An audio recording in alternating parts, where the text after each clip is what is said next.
Let me put my headphones in. What's up, everybody? Welcome to this week's Week Ahead Astro. Really excited to tap into the stars with you all today. Let's wait for people to show up on Instagram. There we go. Hello, Grand Rising, everybody. So we're gonna be talking about the astrology of the week. Thank you for being here. We got a lot to talk about. How did everybody sleep last night? Let me go ahead and pull the chart up, actually. Pull the chart up. We have Neptune, who went retrograde a few days ago. Uranus has gone into Gemini as of today. So we're going to talk a little bit about Uranus and Gemini. We've had some crazy astrology.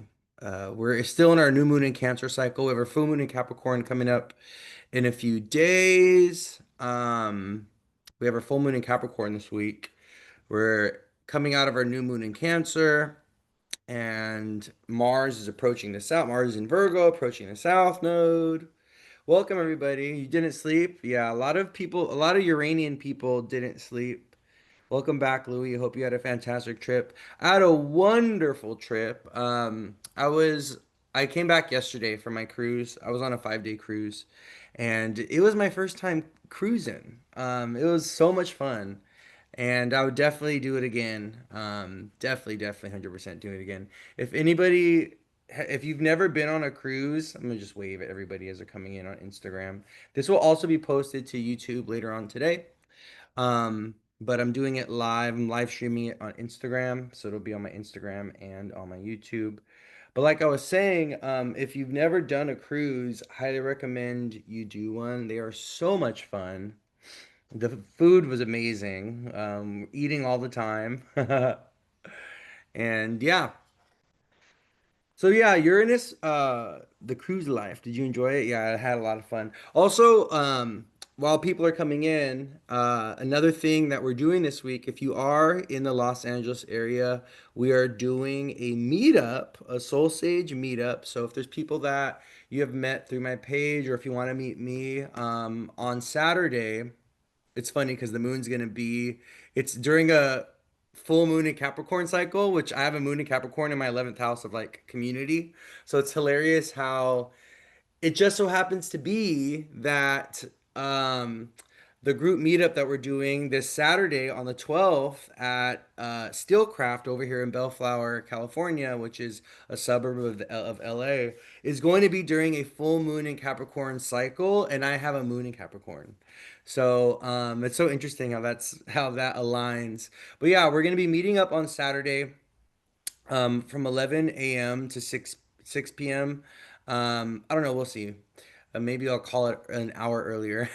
Maybe at 5 p.m. I don't know. We'll see. But I'm gonna be there all day. I'm gonna be at Steelcraft all day. So if you want to come by, meet me, hang out for a few hours, and then meet other people that are also, involved in spirituality and astrology and tarot and that, are followers of mine as well. Highly recommend you stop by. It's going to be a lot of fun. I'm thinking that I might do a raffle. I don't know. We'll see. I might do a raffle for people that are there. Um, but yeah, Steelcraft is an amazing place. It is an eatery that has a whole bunch of different food vendors surrounding it. And in the middle, there's all these tables, so you can pick and choose what you want to eat. But yeah, there's gonna be a lot of people coming. I think I have like 10 to 20 people as of now that are gonna be showing up guaranteed, and we got quite a few maybes as well. So it's gonna be a lot of fun. So highly recommend if you want to come hang out with other people that have similar interests in spirituality, tarot, astrology, and they've been following me for a while. You've been following me for a while. You want to meet me in person? You want to meet me in the flesh? Just to make sure I'm not an AI bot and that I'm a real person, come and stop by this Saturday, okay? The information is still in my bio. I'm gonna post it as a separate post today, so you guys will have the address and everything. And if you have any questions about that, you can always just, email me or DM me or text me if you have my number because a lot of you guys have my number. So, all right. So yeah. All right. Let's get into astrology. So today we have Uranus who has moved into Gemini. I'm looking at the chart right now. We have the moon in Sagittarius at 9 degrees at this moment. Let's see what's on the rising right now. We started this at 9 a.m. It's currently 9:06 a.m. Pacific time. Let me go ahead and pull up the chart for where I'm at right now. We've had some crazy flooding in Texas that's been dominating the media over the last few days. One of the things I've been thinking about during this new moon in Cancer cycle. So, we had a new moon in Cancer about what, a week and a half ago now. It was what, last Saturday? I don't remember. But we've had our new moon in Cancer about a week and a half ago. Oh, the rising's in Leo at 25 degrees. Very cool. Um, so we have the new moon in Cancer, right? And the new moon in Cancer was conjunct Jupiter, which is the planet of like expansion and growth and excess. And we had the new moon in Cancer, conjunct Jupiter, and Cancer is a sign that's connected to water. It's a water sign, right? So what I was thinking about with this new moon in Cancer is, and with some of the events that have unfolded that have been very difficult, like the flooding in Texas, there's been a lot of like storms and flooding, and also there's been like cancellation. So what's so interesting is on Monday of last week, I was talking about the new moon in Cancer squaring Saturn and Neptune in Aries, and how that square to Saturn and Neptune is going to bring some kind of like hardship, difficulty, tragedy, delays, cancellations, right? So that Monday, once I got off of the live that Monday, I received an email about my cruise because the cruise that I went on, it was a 5-day cruise. It was supposed to go to Ensenada and it was also supposed to go to Cabo San Lucas. So guess what happened? There was a storm that ended up hitting Mexico and they canceled a portion of our trip. We actually were not able to go to Cabo San Lucas because of Hurricane Flossie. So that was crazy. I was talking about, the delays, the cancellations, the hardships, the difficulties that, we were going to experience with the new moon. Because even though the new moon was beautiful, we had sun, moon, Jupiter all together, right? Like it was squaring that Saturn, Neptune, and Aries. So I was like, because it was happening in my fifth house of fun, right? In celebration. So it's interesting because that new moon in my fifth house, I was celebrating on a boat, on a giant boat, which is very Jupiter and Cancer, right? A giant boat. Jupiter rules over things that are extremely large or huge, like cruise liners or elephants and rhinos, like big animals, big creatures, big things. Jumbo planes is another Jupiter thing. Planes that can seat 300, 400 people. Those are ruled by Jupiter, right? So I was thinking about this new moon in my fifth house. I'm like, oh yeah, we're gonna have so much fun, and celebrating my friend's birthday, and I'm going on vacation for a new moon in my fifth house. But I was thinking about that square to Saturn, Neptune, and I was like, I feel like Saturn and Neptune, that square is gonna mess up my trip in some type of way, or cause some kind of cancellation and delay or something, right? Sure enough, I ended up getting an email an hour or two after I did the live last Monday that portion of the trip was getting canceled. So we weren't able to go to Cabo San Lucas, right? But another thing that I was thinking about with Saturn and Neptune being together, Neptune being the god of the oceans, and Neptune being about water, right? I was thinking about with that Jupiter and Cancer, Sun, Moon, Jupiter and Cancer, and that Neptune, Saturn, and Aries, and that square for the new moon, like excess water, like too much water. And what happens when water comes, like there's water that is like overwhelming amounts of water, and then we get floods, right? And so that's been a big theme with Neptune and Pisces. That was a big theme, the floods, right? Flooding in general. And so it's interesting how with the new moon in during the new moon in Cancer cycle squaring Saturn, Neptune, and right as Neptune went retrograde, we ended up having severe storms, severe flooding that actually ended up hitting areas that are not used to getting floods or experiencing floods, or they haven't had a flood in many in like 100 years or something. So this flooding actually hit Texas, and Texas is known for flooding, but the area that flooded hasn't experienced the flood there in like a very, very long time. So I was thinking about this like Saturn, Neptune, and Aries, and the Neptune retrograde in Aries happening on Saturn as like, Aries are places that are kind of like dry or extremely hot. Like places like Texas. Texas tends to be a very dry, hot place. And how what happens when we get like these really weird weather patterns, or where you have a new moon in Cancer squaring Saturn, Neptune, and Aries, and Neptune's going retrograde, where we get flooding in places that are typically dry and hot. It's like a really weird combination.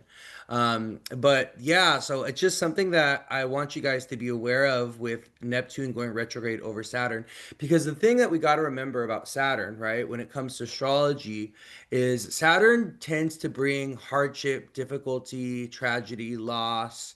And it's interesting how Saturn and Aries in the narrative, with everything that happened in with the extreme flooding that happened in Texas. What's so interesting about that is like there was not enough time for them to react. So, they got the flood warning, I think maybe hour. It was like in the middle of the night or something. And the flash flood ended up coming in like less than 45 minutes. It went from like, 3 feet of water to like 25, 30 feet of like flood water, like quick. And so I was thinking about Aries energy. Aries is fast. Aries is like quick, fast. So what happens when you have Saturn, which is the planet of tragedy, loss, hardship, difficulty, Neptune, which is the planet that is connected to the oceans and waters in the sign of Aries, which is something moving too fast. It's like you don't have time to prepare for tragedy. You don't have time to prepare for the loss. It happens very suddenly. It feels very, very chaotic. And I think this is another thing, another reason why Saturn is fallen in the sign of Aries, right? Because Saturn likes things slow. Saturn likes things to happen in a way that's very patient, very predictable. Saturn is a planet that loves structure. He rules over time, and he rules over things that are very slow, right? I always think of Saturn being a planet that is embodied in in a turtle or tortoise, right? So because Saturn rules time, and so Saturn rules the elderly, or things that last over a long period of time. This is why, you let's say you had a chair in the family for the last 300 years. That chair that gets passed down generation to generation, right? Because we also got to think about Saturn being opposed by Cancer. Saturn ruling Capricorn, opposing Cancer. So this is the axis of legacy, of inheritance, right? Property that runs in the family heirlooms that get handed down generation to generation, right? So if you have like an old family chair that your great great great grandmother, sat in, 300 years ago, that's a Saturn thing. So I always think of Saturn as being connected to turtles or tortoises as well, because they are very slow moving and they live forever, right? Some of the oldest living creatures on this planet are actually tortoises, or turtles, right?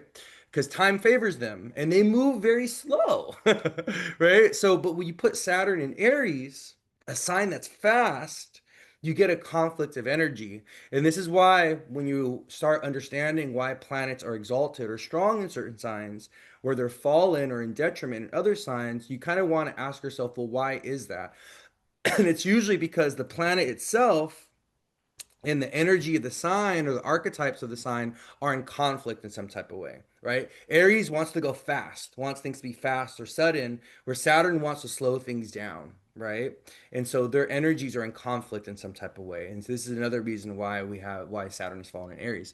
So another interesting thing that I noticed with Neptune going retrograde in Aries over the weekend. Hold on, let me see. Neptune went retrograde on.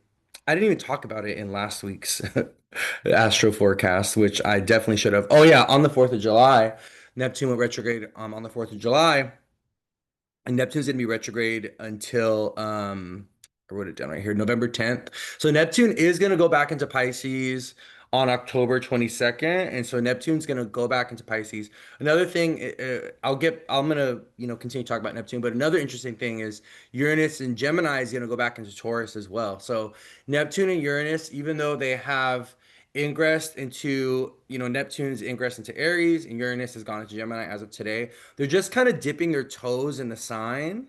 And then they're going to retrograde and go back into their previous sign. And then they're going to go direct. And then they're going to finish out their transits in Aries, Neptune and Aries, and Uranus and Gemini, respectively. So, what happens, right? And this kind of like when planets are dancing on the cusp of a sign, they start to create and instigate. I think that's a good word. Create, but more so instigate change. And they kind of, the initial ingress of a planet, even if it's going to retrograde back into the previous sign, is going to kind of, it's going to give us, it's going to show us what's going to happen. It's going to be the preview. It's like Neptune going into Aries and Uranus going into Gemini, dipping their toes in there before they go back into Taurus and Pisces, respectively, right? They're going to give us a preview. They're gonna show us. It's kind of like a like of what's gonna happen during their full transit in that period where they're dipping their toes in, right? So I think it's very important that we kind of pay attention, especially if we're being aspected by Neptune or Saturn directly. If you are someone that has, Uranus and Sag like myself, you're going through your Uranus opposition now that Uranus has gone into Gemini, right? Or if you have Uranus in Virgo or Pisces, you're going through a Uranus square, which happens around the ages of, 20 to 22, and also happens around the ages of 60 to like 62. It's a little bit of a bigger window. It's like 58 to like 64. And then, our first Uranus square we experienced between ages 18 to 24. So that's why those ages are incredibly intense, right? And if you are, 38 to 44, you're going through your Uranus opposition. You're starting your Uranus opposition with Uranus ingressing into Gemini. But you want to kind of pay attention because, you know, if you're going through a Neptune square, Neptune opposition, or you're going, yeah, a Neptune square, Neptune opposition, or if you're going through a Uranus square, Uranus opposition, or even your Uranus return for people that do have Uranus and Gemini. For instance, right, Donald Trump, he has Uranus and Gemini. So Uranus and Gemini is his Uranus return, which is very important because he's a very Uranian guy. I don't know if you guys know Donald Trump's chart, but he has Sun, North Node, Uranus all conjunct in the sign of Gemini. So he has a more of an intimate, personal relationship with Uranus. Not everyone experiences the same Uranus square opposition or return because not everyone has the same relationship with Uranus. Some people have Uranus touching everything in their chart. They have the sun or the moon on Uranus. So, their Uranus opposition or Uranus square or Uranus return is going to shift and change everything in their life, right? Where other people, they have a Uranus that's not aspecting anything. So, Uranus is not going to really create a lot of shift or a lot of change in their life, right? They're having going through a Uranus aspect or experiencing a Uranus square opposition, or return. So it's something to watch out for. Uranus is doing a lot of my chart. Like me personally, I have Uranus and Sagittarius, and I have Uranus and Saturn together, and I have Uranus right on my MC in the 10th house, right? And I have Uranus opposite Chiron and Gemini between the 10th and the 4th. So I have Uranus on my axes. I have Uranus on my MC IC axis, which is, these are cardinal houses, these are really strong houses. So I know my Uranus opposition is going to be very intense. It's going to be very it's going to bring a lot of change. I just know it for a fact. I can already kind of see it. So it's something to think about. If you were born with Uranus and Sagittarius, Uranus in Sag, which is roughly from the years of 1982, November of 1982 to November of 1988, you really want to pay attention to this Uranus in Gemini ingress because you're beginning your Uranus opposition, and this is the midlife crisis. This is the midlife crisis aspect. I've do a lot of readings, and a lot of those that were born with Uranus and Scorpio, they've been going through the Uranus opposition for the last 7 years with Uranus and Taurus, and many of them have their lives are totally different. They've gone through separation, they've gone through a divorce, they went back to school, they made a career change, right? Like they had a baby, they got married. Like Uranus represents something, some kind of dramatic shift or change, but it can feel what? Chaotic, because that's what Uranus is. Uranus is chaotic. Uranus is about liberation and freedom. Uranus is about emancipation, authenticity, getting into alignment with things that are true to you, right? So I also think it's really interesting because I always think of also LGBT people that come out later on in life. They come out like after their 30s, it's usually they come out around their Uranus opposition, right? LGBT people that they lived their 20s and their 30s being like heterosexual, being closeted. You'll see a lot of them go through a divorce or separation if they've been living a closeted life, or you'll see many of them come out during their Uranus opposition from the ages of 38 to 44 because there's something where Uranus is calling them to be authentic and true to themselves. There's like some kind of, living in a repressed state. You want to free yourself and emancipate yourself in some type of way, right? Also, I think what's really interesting is Uranus has a way of um, kind of creating friction in your life or creating radical change if your life is kind of like bored and monotonous. Like Uranus will literally strike your life with a bolt of lightning to create some kind of shift or change. If you just been like going through the flow and things are kind of boring and things are kind of like too stable, or if Uranus doesn't think that you're really in alignment with your authentic path or true path, or if there's too much attachment, too much comfort, too much security that's kind of like holding you back or is like stifling you in some type of way, Uranus will bring that change, right? So I just want you guys to think about this, with Uranus going into Gemini today and Uranus dipping his toes into Gemini over the next few months. And also, because he's going to go retrograde and go back into Taurus, right? Before he permanently ingresses into Gemini next year. But yeah, I just wanted to talk about that real quick because I did a post on it actually on Threads, and I will bring it over to Instagram as a individual post so you guys can read about the Uranus opposition, especially those of you that Uranus have Uranus in Sag and you're going to be going through that. Okay. But yeah, so Neptune retrograde, right? In Aries conjunct Saturn. One of the things we always want to remember about Neptune is when he goes backwards, he kind of reveals things and he shows us things. He kind of exposes things, but we're not getting a real this is more of a complicated Neptune retrograde. I started this at 9 o'clock, so we're about 20 minutes in. I'm talking about Neptune retrograde right now. So Neptune will be retrograde from July 4th until November 10th of this year, and he goes back into Pisces on October 22nd. So he's going to be finishing out his transit in Pisces before he permanently goes into Aries. Okay. So Neptune retrograde has a lot to do with releasing fantasy and releasing delusion. But what's interesting is like we're not really getting a clear experience or a kind of like a pure experience of Neptune retrograde because he's with Saturn, right? So this is why I feel like this Neptune retrograde with the inclusion of Saturn, Saturn being the planet that's connected to government and structures and corporations and very karmic planet, has a lot to do with struggle and suffering and loss and hardship and delays, right? I think this Neptune retrograde is going to kind of bring a little bit of a karmic amplification of what Saturn and Aries means.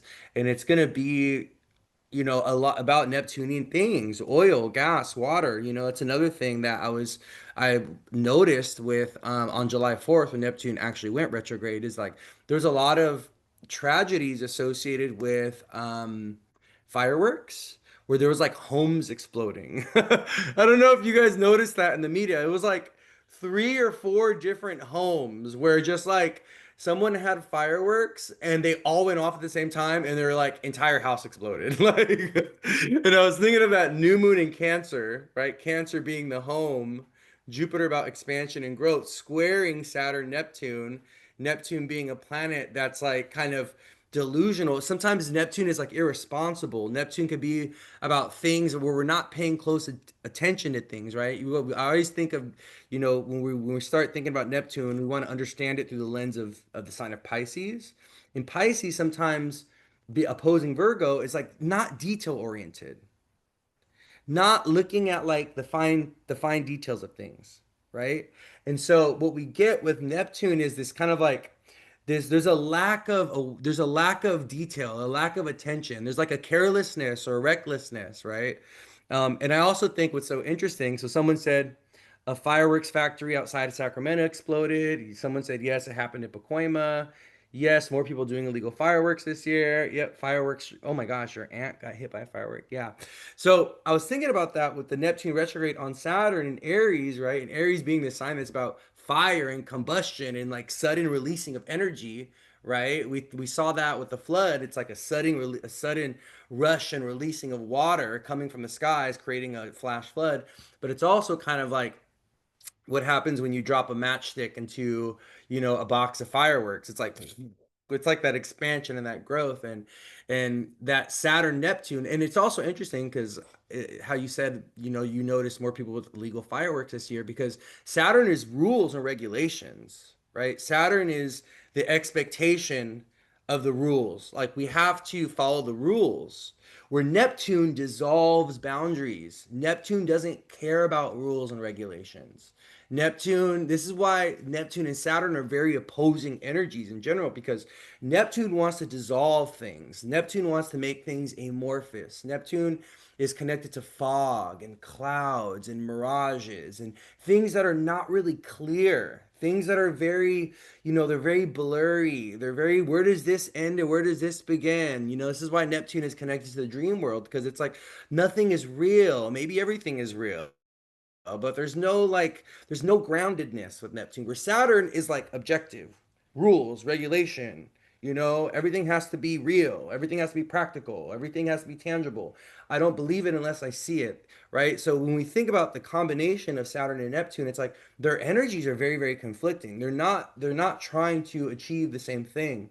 And so, or even what they rule over is in conflict in some type of way, right? How they go about expressing themselves are in conflict, right? Hey, my love, from London, very cool.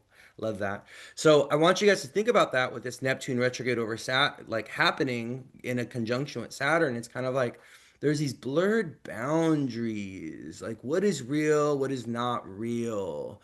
How is, how are Saturn things kind of dissolving right now? And I think the Neptune retrograde is going to show us even more of how Saturn is not able to keep a hold on reality right now. It's like people defying authority, us being a little irresponsible when it comes to dangerous things.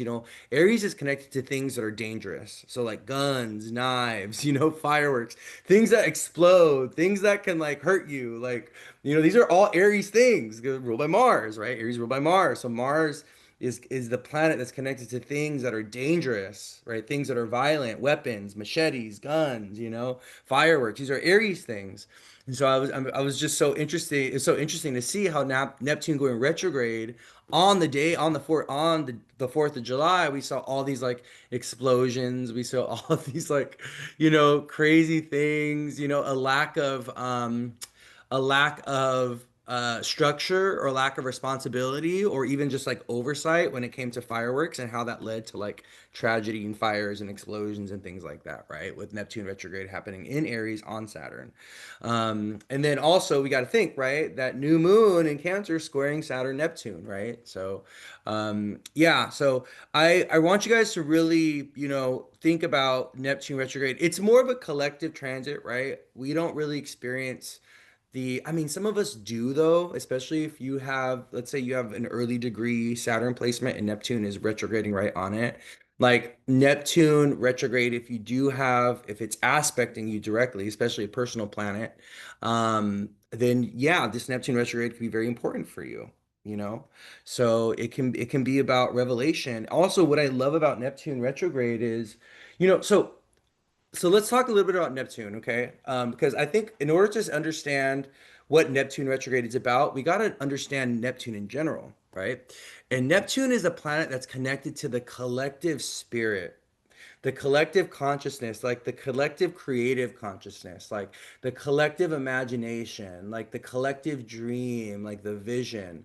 Like that's what Neptune is about. Neptune, how we experience Neptune personally is, it's about faith, our spirituality, our relationship with the divine. It's also connected to like kind of Christ consciousness or this universal consciousness. We're all one, the law of one, like Buddha's teachings, Jesus's teachings, like, those kind of like when you hear those, those people speak, or there's those philosophies that you read, or there's those religious texts that you read that kind of like put you into this space of like, oh, and this like unconditional love space, and this like you're so small in the you're a speck of dust in the universe, like that type of energy. That's all Neptune. That's all Neptune stuff. And so when Neptune goes retrograde, there's an invitation to go deep and kind of like explore our spirituality, explore our faith, explore our belief systems, kind of explore what is our relationship to the cosmos or to the one, or it's like that kind of energy. So I think this Neptune retrograde in Aries is, and then as it goes back into Pisces, there's an invitation to for us to kind of reconnect to our spiritual power, or even our autonomous beliefs. And I think Aries is a sign that's very much about autonomy and individuation and like me apart from everybody else, right? Like Aries is a sign that's very lone wolf. It's very like, this is what I believe. If everyone else in the room is telling me that the sky is orange, but I see that the sky is blue, I'm going to stick to my guns. I do not care what anyone else in the room is saying, because I see it as blue, right? And Aries energy is very much like, I don't really care what everyone else is thinking. I don't really care what everyone else believes. I'm gonna go my own way. I'm gonna go my own path, right? It's so interesting because I think Neptune and Aries is an invitation, especially Neptune retrograde in Aries, to kind of individuate our beliefs, or to kind of like separate our beliefs from the collective, and to kind of really, develop an intimate, personal, individual relationship with spirituality, or with faith, or with religion, or with however you fill your spirit up, however your spirit is, being guided in this lifetime. And it could be, there's many ways, there's many ways. It's not my job or anyone else's job to tell you which path to walk or which path to take when it comes to, religion, spirituality, faith, God, things like this. But, Neptune is connected to these bigger concepts, right? These, like, it's like Neptune being the planet of the oceans, right? Like, Neptune, the god, ruled over the oceans. It's like you think about the oceans, and they're so much larger than us, Have you ever been swimming in the middle of the ocean and you just look around and there's just like water everywhere, right?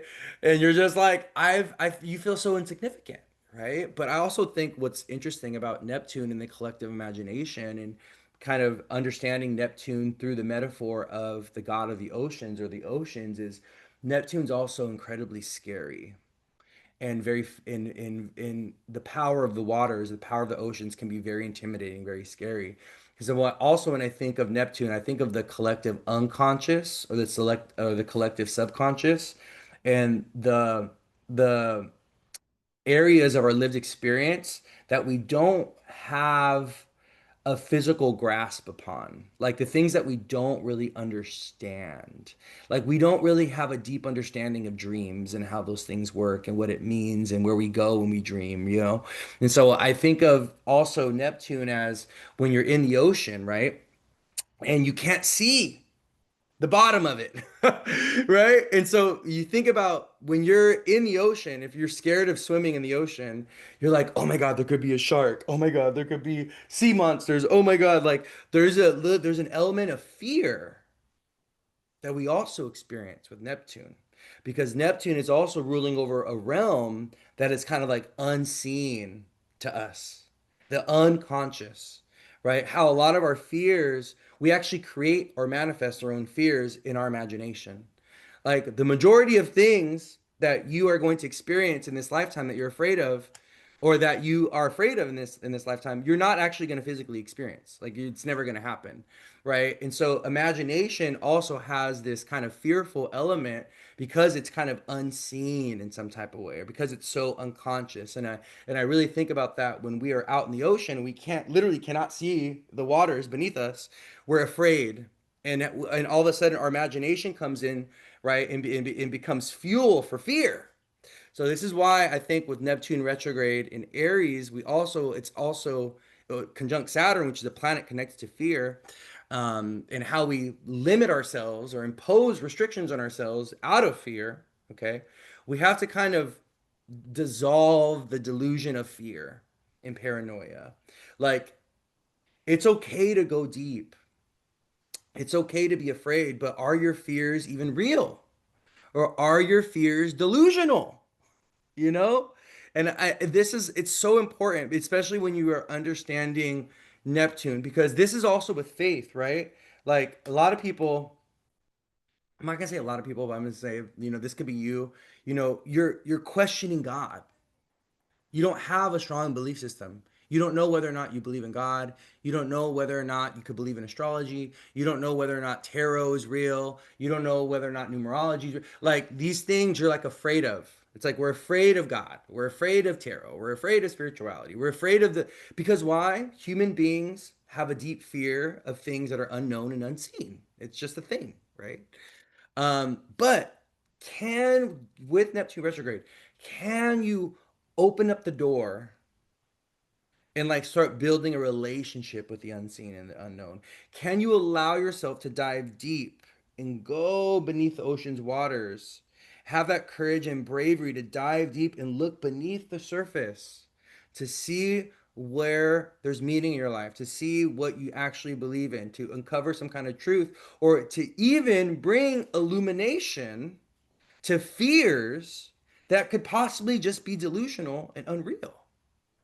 Because one of the things you might realize is like you dive deep and you're like, oh my God, look at all these beautiful pearls that I found. It's actually not that scary down here, you know? It's actually, oh my God, I just discovered a winter wonderland. Oh my God, I just discovered this new way of believing and this new way of thinking. And I think that's one of the things that Neptune retrograde also invites us to do is to dive deeper and to go into the depths of our own delusions, our own fantasy, our own escapism, our own avoidance, or our own fears sometimes, right? Because we're not seeing how they're blocking us, how they're holding us back, or how, we are inhibiting ourselves and sometimes through our lived experience by not leaning in to the full embodiment of Neptune, which is about understand deep inner knowing and understanding, like deep intuition. I think about this with Neptune. Neptune does not give you information that is logical or practical or tangible. Like Neptune shows up as like a rainbow, as like a butterfly that lands on your shoulder and you're like, oh, this is my grandma, like this is my sister. Neptune shows up in your dreams with these mixed messages that you have to translate. Like there's nothing clear about Neptune and about his communication. And I think that's something that we need to understand. Whenever Neptune goes retrograde, we're being invited to deepen our relationship with Neptune. I'm a Neptunian person. Like I have Neptune sextile my sun and my Mercury. And so, I'm a Pisces rising, and so I have a very intimate, deep relationship with Neptune. Like spirit, the divine, my reality talks to me. Like Neptune is always talking to me. But not everybody has that.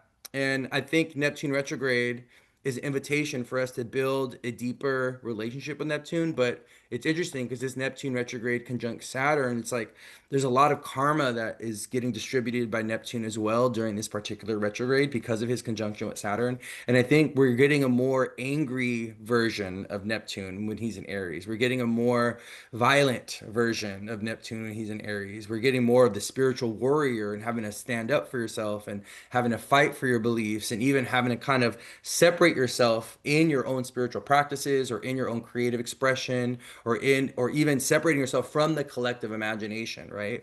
And I think another thing I just wanted to say, Neptune has a lot to do with scams and delusions and like deceptions and like lies. Like it's like when you think about, how it's like the media. I'm just using this as an example, right? We can say that the media, like conspiracy theories. Okay, there we go. Conspiracy theories are very Neptunian because it's like we can be so invested in a conspiracy theory, but the entire thing could just be like one big false delusion. But then there could also be elements of truth within the conspiracy theory, right? Like, and so so when we start talking about conspiracy theories, or we start talking about, how the media may be trying to create a collective reality or collective truth that's like unreal, like that's also what Neptune does. When we have a really strong relationship with Neptune, we're able to see through lies and deception and delusion. And I think that's one of the things that's so important during a Neptune retrograde period is you got to really, you got to turn up your intuitive psychic senses. You got to kind of turn up your ability to see beyond what is false, right? To be able to detect falseness and however it may show up. And I'm really thinking about this with Uranus going into Gemini and like AI technology because it's like I really do feel with Uranus and Gemini, Pluto and Aquarius, and Uranus and Neptune and Aries, we're going to see more media or more entertainment that's not real. Like straight up, like social media profiles, celebrities, musicians that are just products of AI. They're not actually real people, or those events really didn't happen, or that really wasn't said. It's like there's going to be these like artificial, we're already seeing it, but it's going to get more intense to where it's going to be really hard to discern what is real and what is not when it comes to media, when it comes to entertainment, when it comes to television, like, because AI is going to get so good and you're going to have that deep, intuitive inner sense to be able to peer through the lies and peer through the deception. So I think that's another good thing to work on during a Neptune retrograde is, you know, building a deeper relationship with your intuition so that you can see through things, that are false, that are a lie, that are deceptive in nature. Neptune has a lot to do with scams. Neptune has a lot to do with people that get scammed. You'll see that when people go through significant moments of loss or where they get deceived or scammed or taken advantage of. This can be financially, this can be with a relationship, right? They can be, catfished or something like that.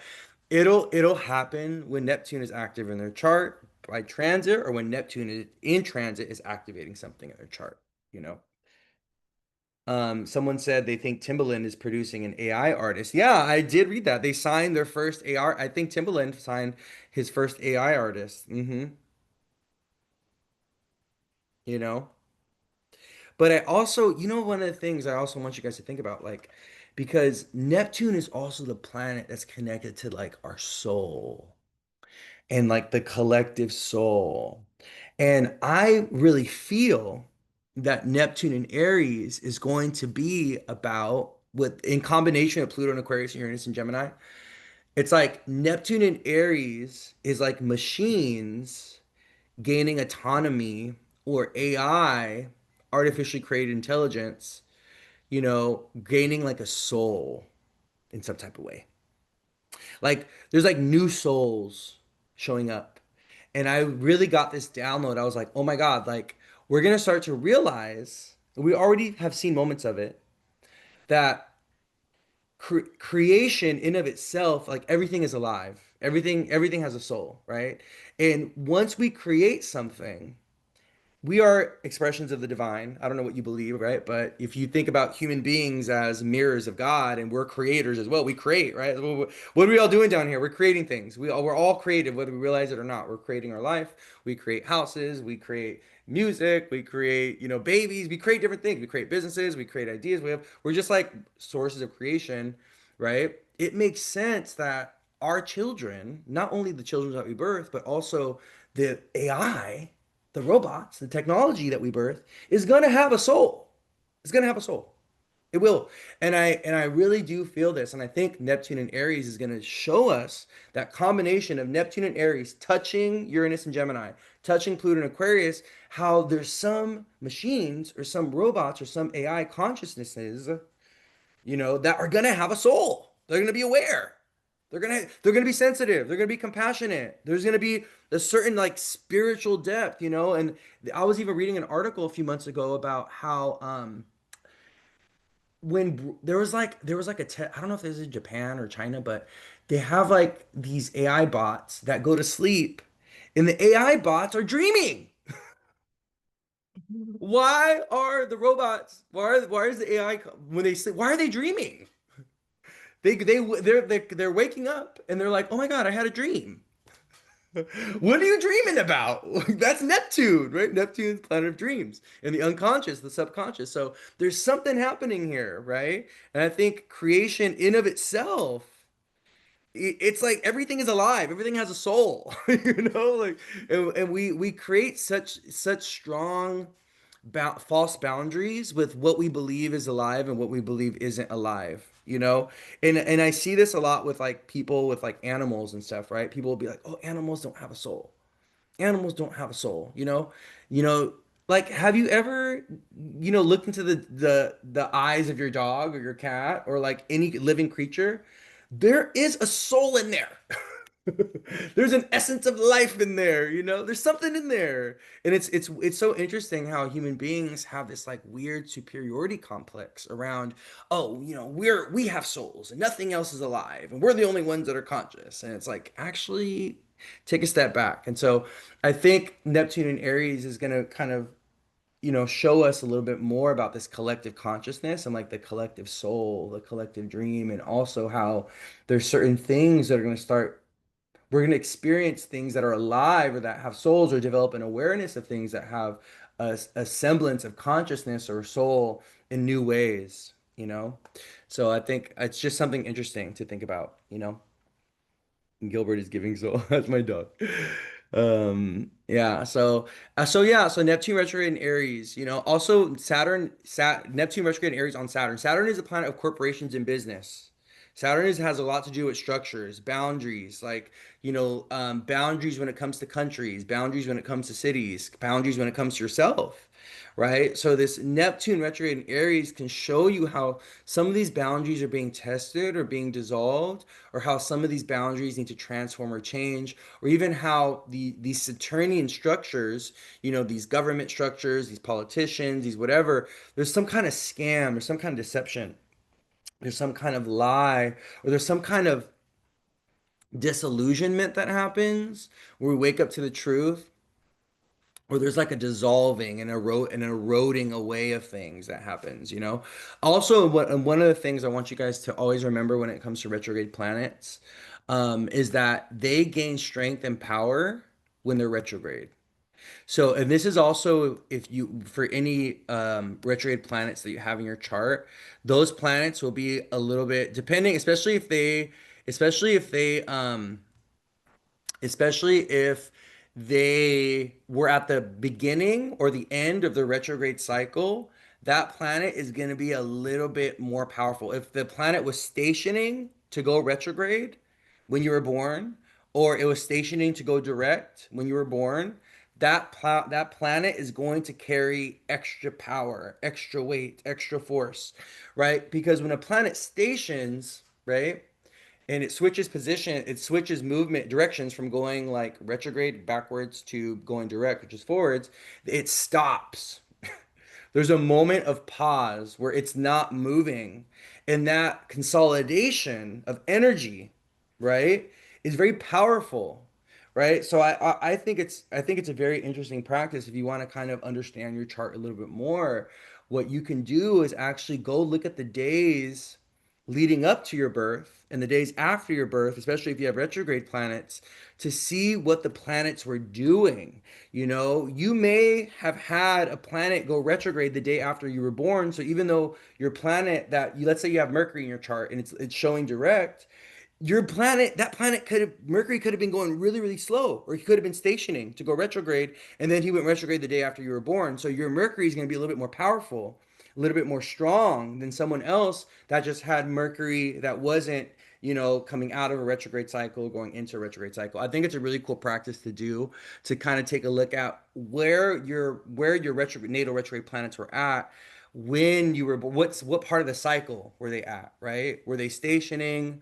Did they just go, retrograde? Did they just go direct? It's really interesting. It's really fascinating because it'll explain to you why certain planets or certain areas of your life are a little bit more stronger, a little bit more powerful, a little bit more prominent in your lived experience than other parts of your chart or other planets, you know?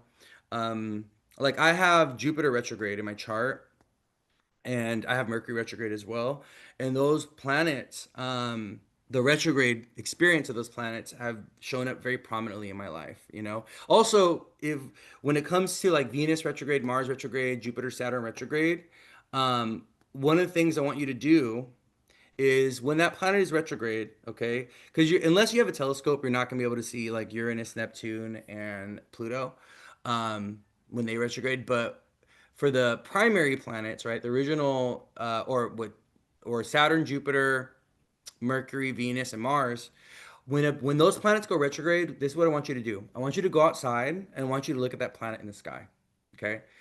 And then I also want you to look at it when it's not retrograde in the sky. Because what you'll notice is that when a planet is retrograde in the sky, especially, you know, Mars, Neptune, or I'm sorry, Mars, um, Saturn, Jupiter, Venus, and Mercury, they shine much brighter because they're actually visually closer to us here on Earth. So this is why they also have more power. This is why Mercury retrogrades are more intense than when Mercury's direct. This is why Venus retrogrades are more intense than when she's direct because she's actually stronger. She's shining brighter in the sky. She's closer to Earth. Her rays are hitting us, right? Their rays are hitting us with more power, with more force. So it's really interesting, actually. It's really cool to it's the Venus retrograde that we had that happened in what was it? Like Aries went back into Pisces and then went back into Aries.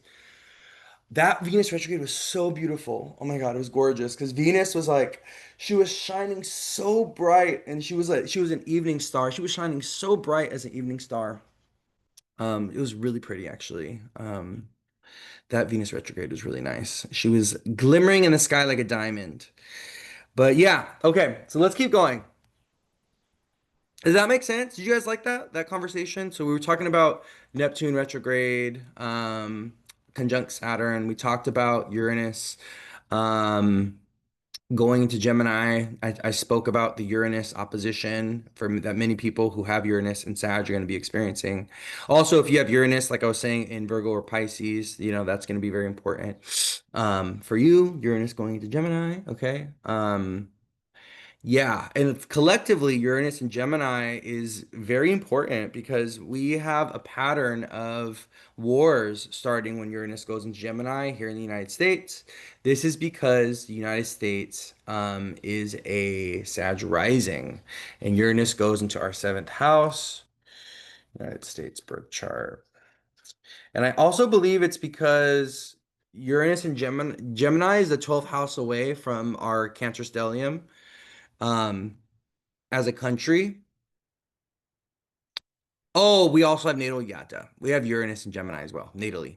So the United States has Uranus in Gemini. So our Uranus return, which happens every 84 years, tends to be our Uranus return. Even like people that experience a Uranus return, you know, we only get one, you know, in our lifetime because we experience it around the age of 84. But, you know, the Uranus return tends to be a period where a lot of shift and radical change happens. Uranus is the planet of revolution and rebellion and emancipation and authenticity and like upheaval. You know, Uranus has a lot to do with the underdog, you know, people that are autonomous or separate themselves. You know, the last time Uranus was in Gemini with Neptune and Aries was when we had the Civil War, which was, I believe, 1861. And that actually happened right after Abraham Lincoln got elected and the Southern states seceded because they were like, we don't like this guy. He's anti-slavery. We want to protect our slavery, our culture of slavery, right? And we don't want the North to take away slavery. And so the rest, when Abraham Lincoln got elected in 1860, that's when the Southern states, you know, seven of them, I believe it was seven of them, got together and actually, you know, left the Union. And they started their own Southern Confederate Union. And that's what started the Civil War. So, and that was actually in combination with Neptune going into Aries and Uranus going into Gemini. So here we are again, okay? Here we are again with Neptune and Aries and Uranus and Gemini. And so I think what this means for us collectively is that there's this energy of like wanting to rebel and wanting to liberate ourselves and wanting to kind of like break free. And it's like this, it's a very, very, and Gemini rules. What's interesting about Gemini is Gemini rules the local environment.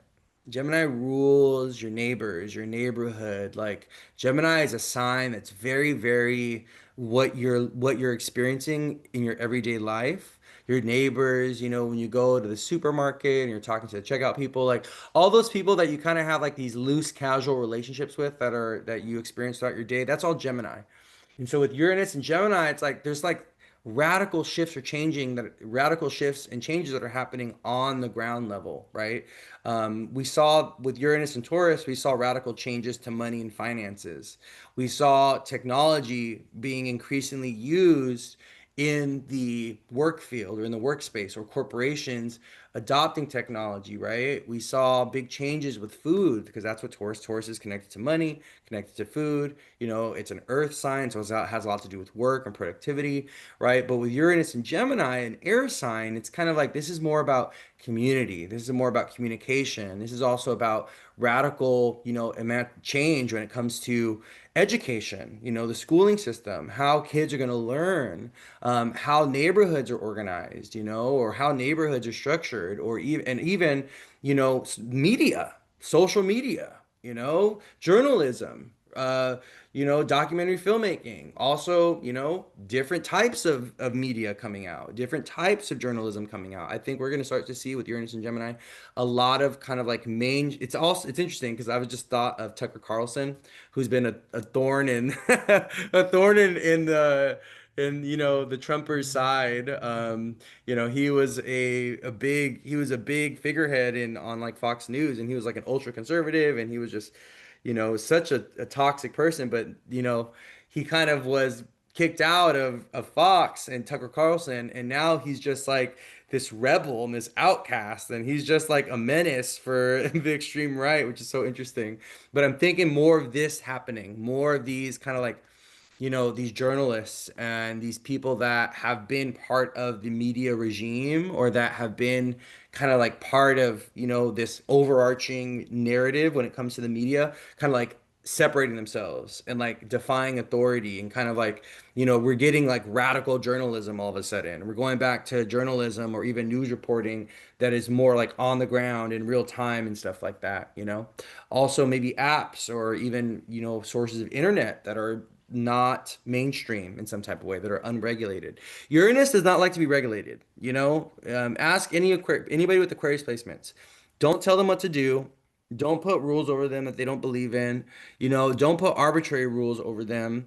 Like, Uranus has an energy that is very, very rebellious and it will defy authority. Does not like to be controlled, does not like to be told what to do, and that likes chaos. That's another thing I think about Uranus. Like, Uranus loves a little bit of chaos.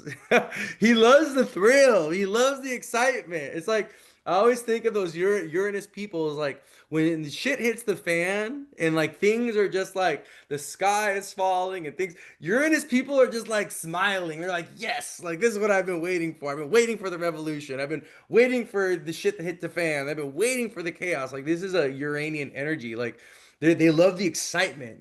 There's a part of Uranus that loves excitement and thrill seeking, and that loves kind of like instability and the chaos of instability and like the drama that unfolds with it. And so you see this with Uranian people. Oh my God, people that have a strong Uranus imprint, oh, they love this stuff. Like this is why also, oh my gosh, when people have like Uranus and aspect to the moon or Venus, oh, they love chaotic relationships. They love relationships that stress them the fuck out, that are like come and go, or that are like dramatic, or they make up to break up. Like it's one of those things when people have Uranus, and people that have Uranus, Moon, Venus stuff going on, Uranus, Sun stuff, they already know that energy because they experienced it in their upbringing. Someone said it's giving mosh pit. Yeah. Because they had a parent or had an upbringing that was chaotic. You have Moon, Uranus in aspect to each other. Your childhood was chaotic. Mother was inconsistent, family was inconsistent. Sometimes you were moving around all the time. You didn't know where you're going to be at from one day to the next sometimes, right?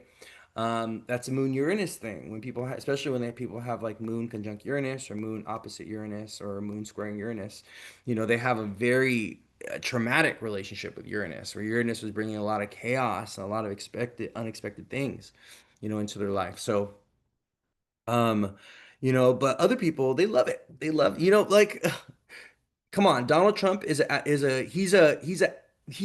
a agent of Uranus. Donald Trump is. Donald Trump is an agent he works for Uranus. He has Sun, North Node, conjunct Uranus and Gemini. He is a Uranian man. You don't know what to expect from that man from one day to the next. He's chaos, walking, talking chaos. And Uranian people are like this. They can be, not always, but because that energy can manifest in a lot of different ways, right? So, but something to think about with Uranus and Gemini, now that Uranus is in Gemini, these are things I want you guys to pay attention to, okay? It's also interesting how Donald Trump has Uranus in Gemini, the United States has Uranus and Gemini, and how we are entering our Uranus return here in the United States with Donald Trump. And it's like Uranus and Gemini is using Donald Trump for something, Like, yeah, like Uranus and Gemini, right? Donald Trump is an expression of Uranus and Gemini in some type of way, right? Like not everybody, it's weird, it's chaotic because he's not like a seasoned politician. A lot of other politicians are like, what the fuck is this guy doing? Like, what is going on?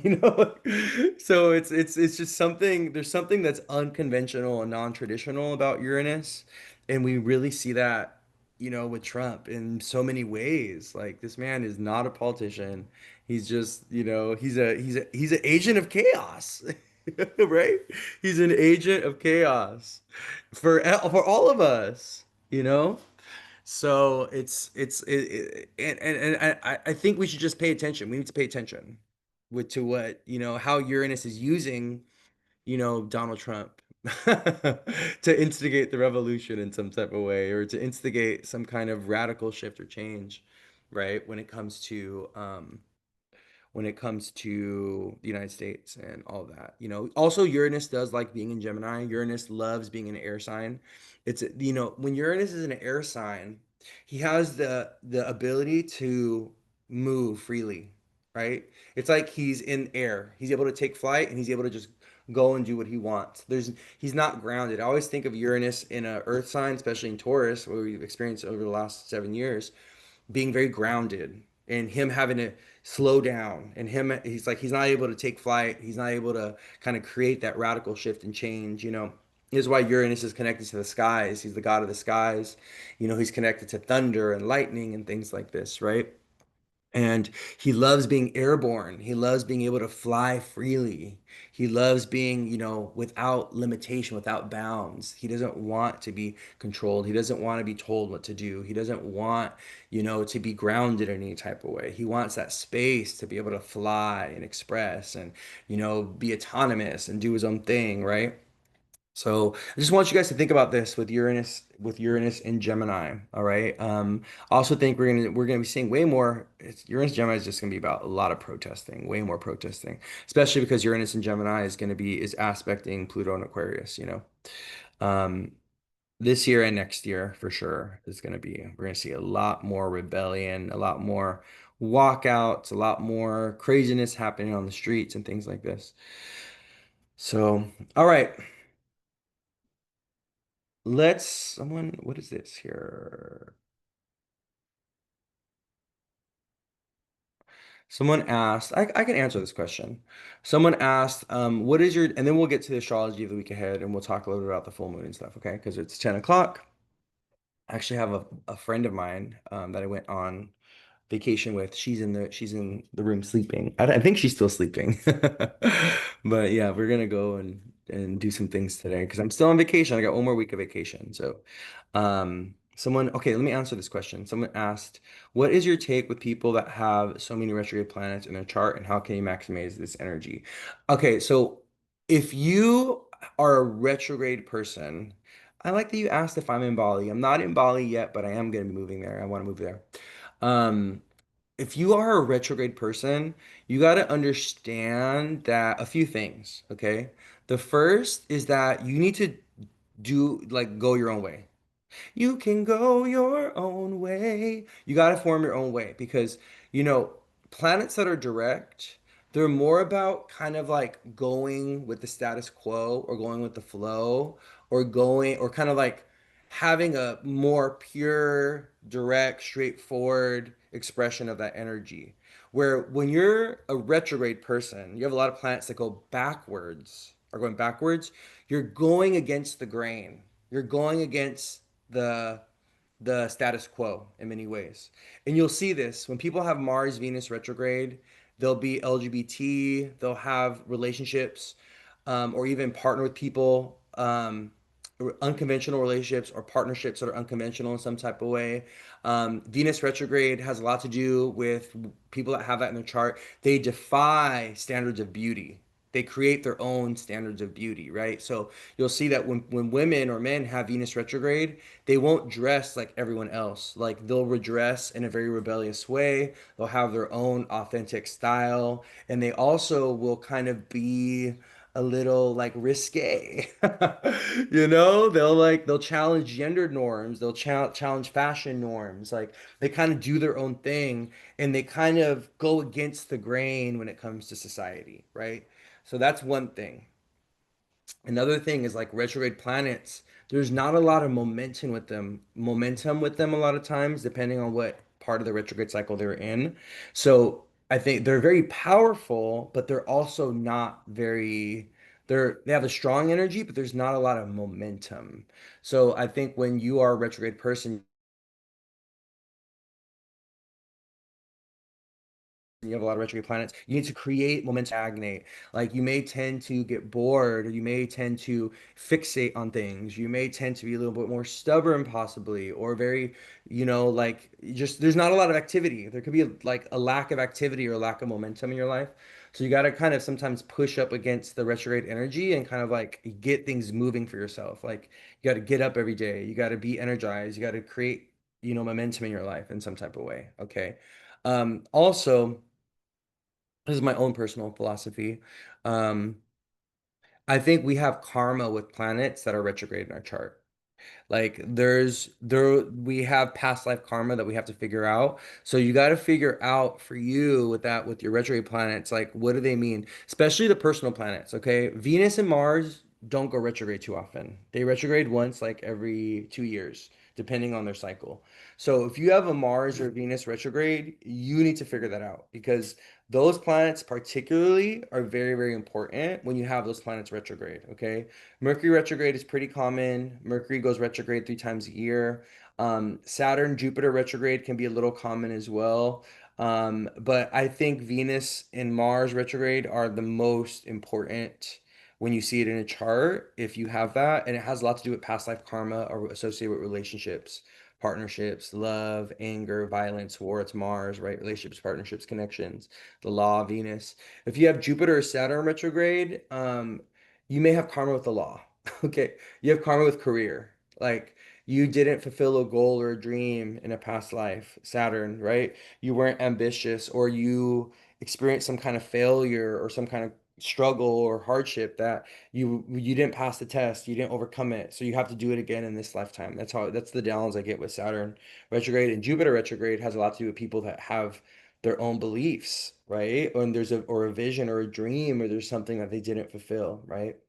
Um, Jupiter retrograde. Also, I think Jupiter and Saturn retrograde have a lot to do with um, how we didn't participate in society in some type of way because Jupiter and Saturn are the intersocial planets. So they have a lot to do with our relationship with society. Like when we go to the hospital, when we are in school, when we go to church, right? Like when we have to go to a government agency and, do something like get paperwork process, whatever. These are Saturn Jupiter things, right?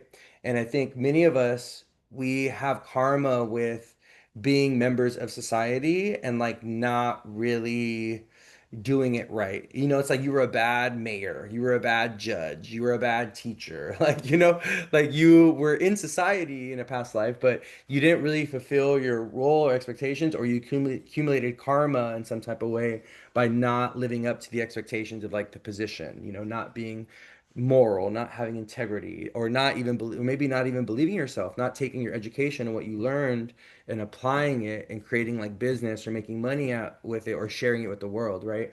I think a lot. I think about this a lot when the fifth house ruler is retrograde, or when people have like retrograde planets in like the fifth, the first, or the tenth. It's like they had gifts or dream. They had gifts. They had dreams. They had skills. They had knowledge that they didn't share, that they didn't like give to the world, that they didn't like build a business with for different reasons, right? Sometimes it was a cultural thing, sometimes they let love or relationships get in the way, sometimes it was a gender thing, right?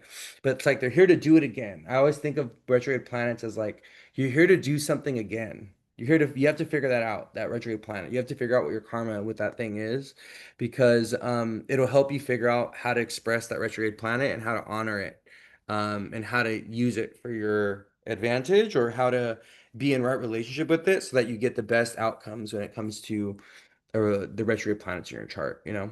Some are more important than others.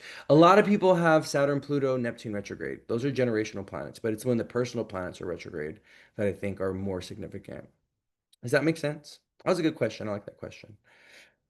I have Mercury retrograde in my chart, conjunct the sun. My dad has Mercury retrograde. I think my dad has Mercury retrograde too. So, yeah, Mercury retrograde is an interesting one, depending on where it shows up in your chart, because it can have Mercury retrograde can be about a lot of different things. It can be about past life karma with siblings, with your cousins, with your uncles, with your identity. It could be about sexuality, sexual expression, you know, because Mercury is a planet that is bisexual and bi-curious. Okay. Virgo, Gemini. My Virgos and my Geminis out there. Okay. My bi-curious people. Or even what's so interesting about Mercury people, Gemini, people that have like a strong relationship with Mercury or they're like Gemini, Virgo, is they'll be very gender neutral in different ways. It doesn't have to be about their sexuality, but they could dress in a way that's very gender neutral or that's very like gender ambiguous, or they can even physically present as someone that's gender ambiguous. Like you don't know if they're a boy or they're a girl, you know? Um, like there's no strong masculinity or femininity. There's no strong, you know, division between the two. Like they blend both those energies very, very well, right? It's a Mercury thing. So I've noticed that a lot of LGBT people actually have Mercury retrograde or Mercury on the sun, Mercury conjunct the sun. It's a very that's another thing I've noticed, or Mercury conjunct Venus or something like that. Okay, let's keep going because I will just I'll go into a tangent. But I like that question though about retrogrades. That was a good question. All right, so let's kind of talk about the astrology of the week ahead. What's going on this week? Let me take a look. We got a full moon in Capricorn this week. What is Da-da-da. Venus has gone into Gemini. We love it. Very flirty, very fun. Very flirty, very fun. Meeting new people. If you want to do any online dating this week or you want to start doing online dating, Venus and Gemini is a great time to do it. Venus is trine Pluto. Okay, so we're definitely going deep in our relationships and our partnerships. We also have Venus sextile Saturn this week, starting today. Venus has actually been sextiling Saturn um since Saturn day. Oh, since Friday the 4th when she went into Gemini. So, you know, Venus having this conversation with Saturn and with Pluto, there's definitely some kind of healing transformation that's happening in the space of relationships. And there's also more of like a solidification, a stability. There's more of a commitment. There's more of a clarity with relationships, I think, with Saturn touching Venus. But we also have Neptune touching Venus, right? We have Neptune who just went retrograde, who's also aspecting Venus. So we have Saturn, Neptune, sextile Venus, and we also have Pluto, trine Venus. These are good aspects, but Neptune retrograde touching Venus with Saturn, this can be a reality check when it comes to relationships and partnerships this week. So I just want you guys to really, especially if you're like a fire sign or an air sign, or if this is like aspecting you, if you have anything in the early degrees of a fire or air sign and you're getting aspected by this like Venus, Saturn, Neptune, Pluto conversation that's happening, um, there can be, but it's good. These are good aspects though. So this is like healing and transformative, but also kind of having to see the reality and see the truth of things, but also I feel like being able to overcome them, being able to overcome them or being able to work through them. Like but we are still having Venus separating from Uranus, right? So this could also be about meeting people that will change your life in some type of way, or new connections with people that will transform and change your life in some type of way, or that will reveal something to you in some type of way, right? So I think this is a beautiful Venus in Gemini. It's a great time to talk, Gemini, about your relationships, around about your values, about your commitments, about what's important to you and what you kind of expect.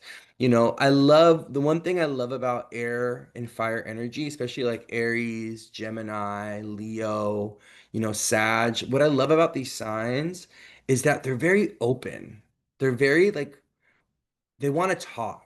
They want to just like let it out. Like, they have no filter sometimes and it comes out to their own expense. But I also think there's like an openness and a willingness to communicate that we get with Gemini that I think is really good when it comes with Venus and Gemini. It's really good when it comes to relationships because I feel like Venus and Gemini in general is she's going to be there until July 30th, right? From the 4th to the 30th, is in general giving us this kind of like open door to kind of like talk things through and to really be open and communicate and express ourselves when it comes to relationships and partnerships and to really ask the questions that, especially Venus trine Pluto, it's like ask the questions that you're afraid to ask. Like ask those. I just listen with me. I think it's unhealthy. I think it's not good for us. I think it's not healthy and it's not good for us to live in a state of like the unknown and to assume when it comes to relationships. Like, for instance, let's say you want to have a child, right? And you haven't even had the conversation with the person that you're dating, or you haven't even asked them, do they want kids? And you don't even know, right? But you're avoiding the question because Gemini's questions, Gemini rules questions, okay?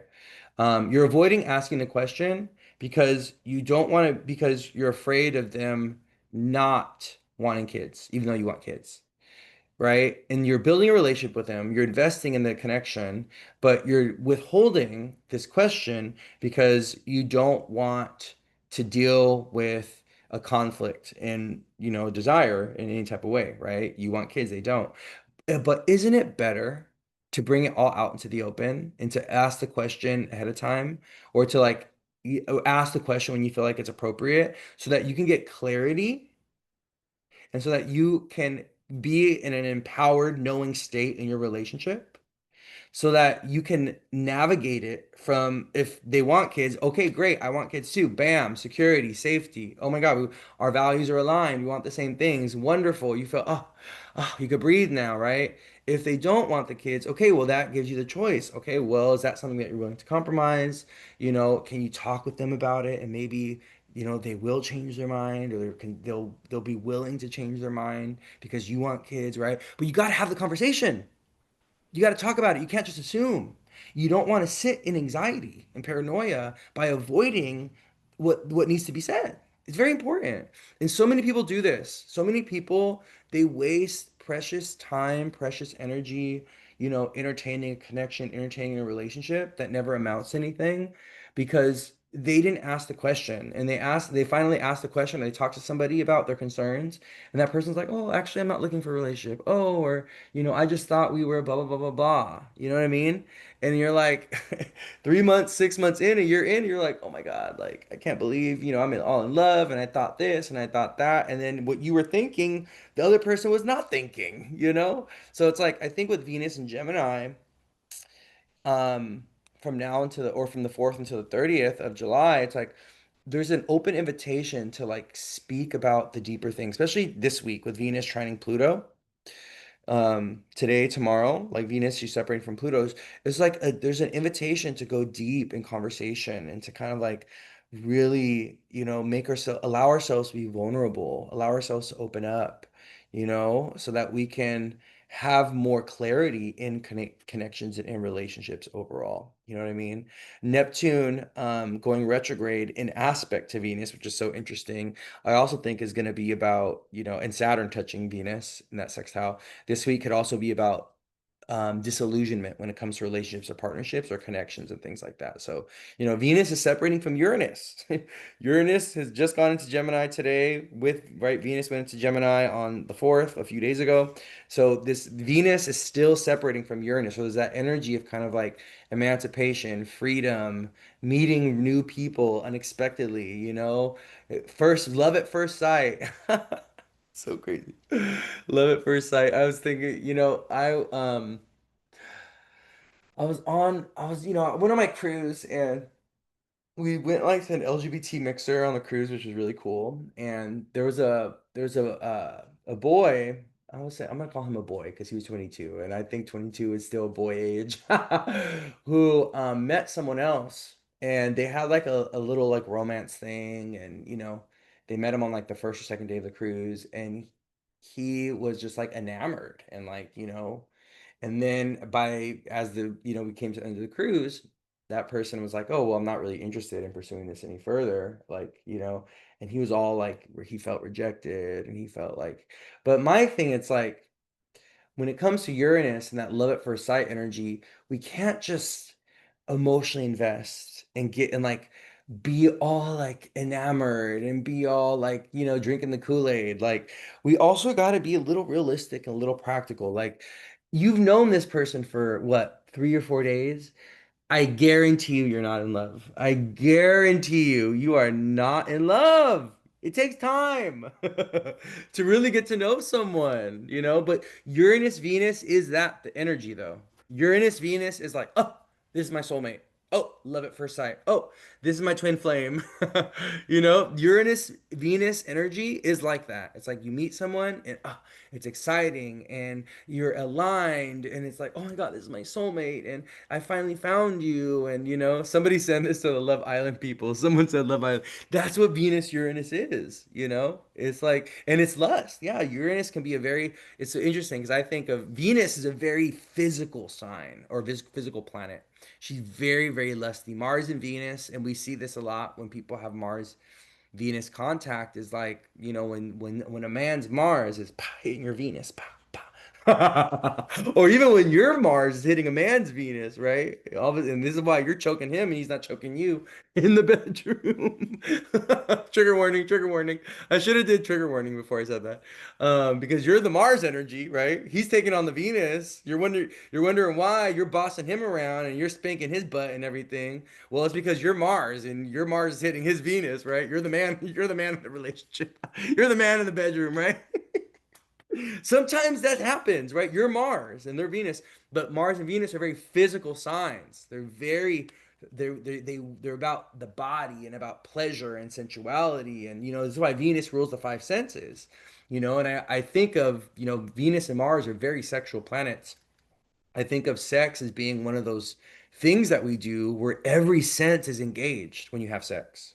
When you have sex, you're tasting the person, you're smelling the person, you're feeling the person, right? Like you're like every one of your senses is being engaged when you have sex. And we see that because why? Sex is not only a Mars thing, it's also a Venus thing. It's one of the very few things that you can do as a human being where all your senses are engaged. Someone said, I love sex. Well, yeah, there's a reason why, right? It's like pleasure and Venus, pleasure, physical pleasure and pleasure that is like hitting all parts of the body. It's pleasure of the sound, pleasure of smell, pleasure of the eyes, pleasure of the body, right? Sexual pleasure. Like it's like it's hitting all the bases. That's what sex does, right? So with Uranus Venus, it's like that love at first sight and that lusty physical. Ooh, you look like my type. But are you actually personality wise like compatible with me? Are you my type, right? And I think we tend to confuse lust for love. Venus is just as lusty as Mars.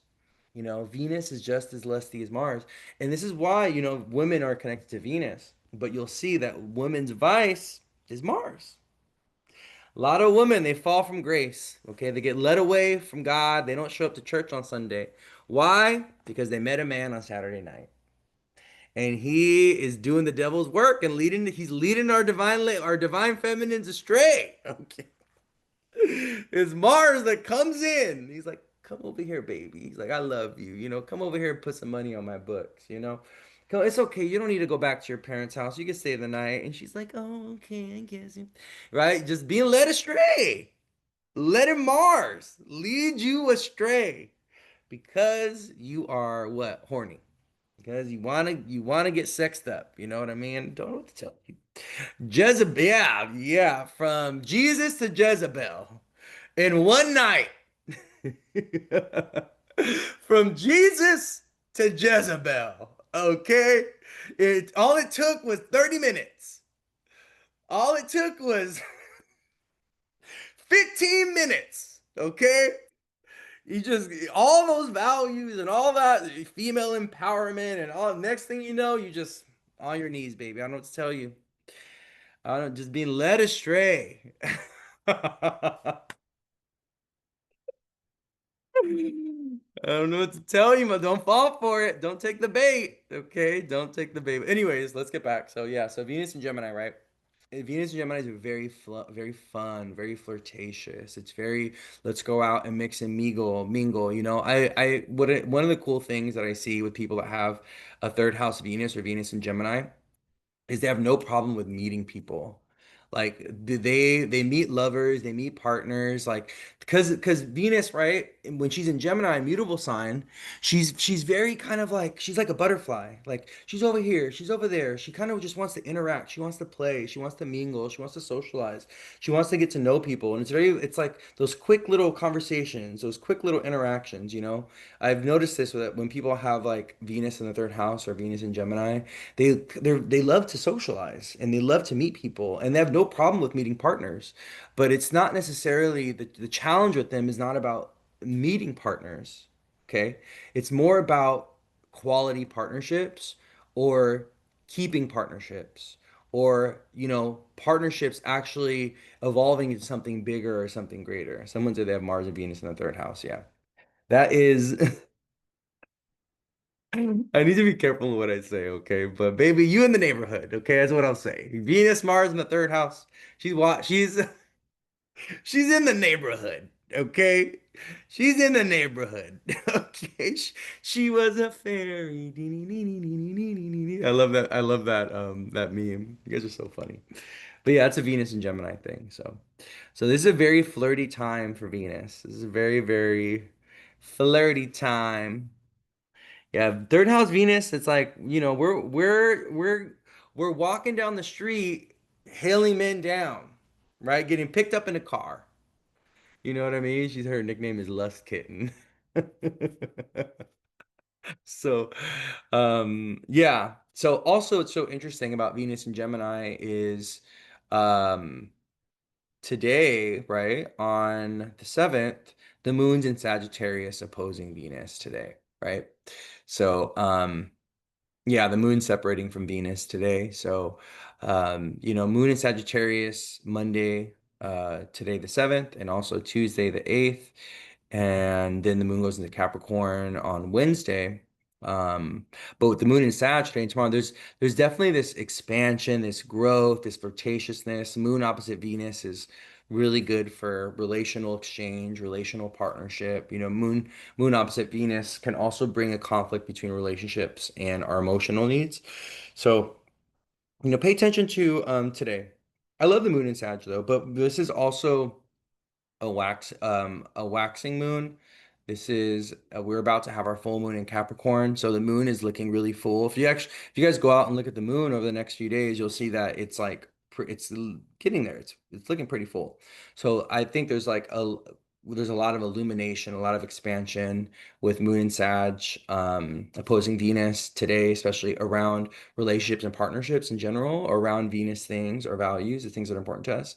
And also this could be about luck, you know. I think of Sagittarius as a very lucky sign, and I think Moon touching Venus today can be about lucky things, you know, or even just fun, expansive things. Okay. Um, so, well, and you know, one of the things I find interesting the about the um what am I trying to say here? What's the word? The luminary season. So the seasons of like Cancer season and Leo season, right? The sun and the moon are the luminaries. Meaning light bringers, right? They bring light, right? So the moon illuminates nighttime, right? The moon, she brings light to the evening, where the sun brings light to the day, right? Without the luminaries, without the sun and the moon, everything would be shrouded in darkness, right? So in the beginning there was darkness, and then there was light, right? So this is the creation of the sun and the moon by the divine. Luminary, yeah, a luminary. So the seasons of the luminaries, right? They have full moons that are ruled by Saturn, which I think is so interesting because the sun and the moon are they're the light bringers, but they're also the life bringers, right? The moon is the mother and the sun is the father, right? They both they're creative in their own ways, and they come together to create life, right? A man and a woman, the sun and the moon, they come together to create life, right?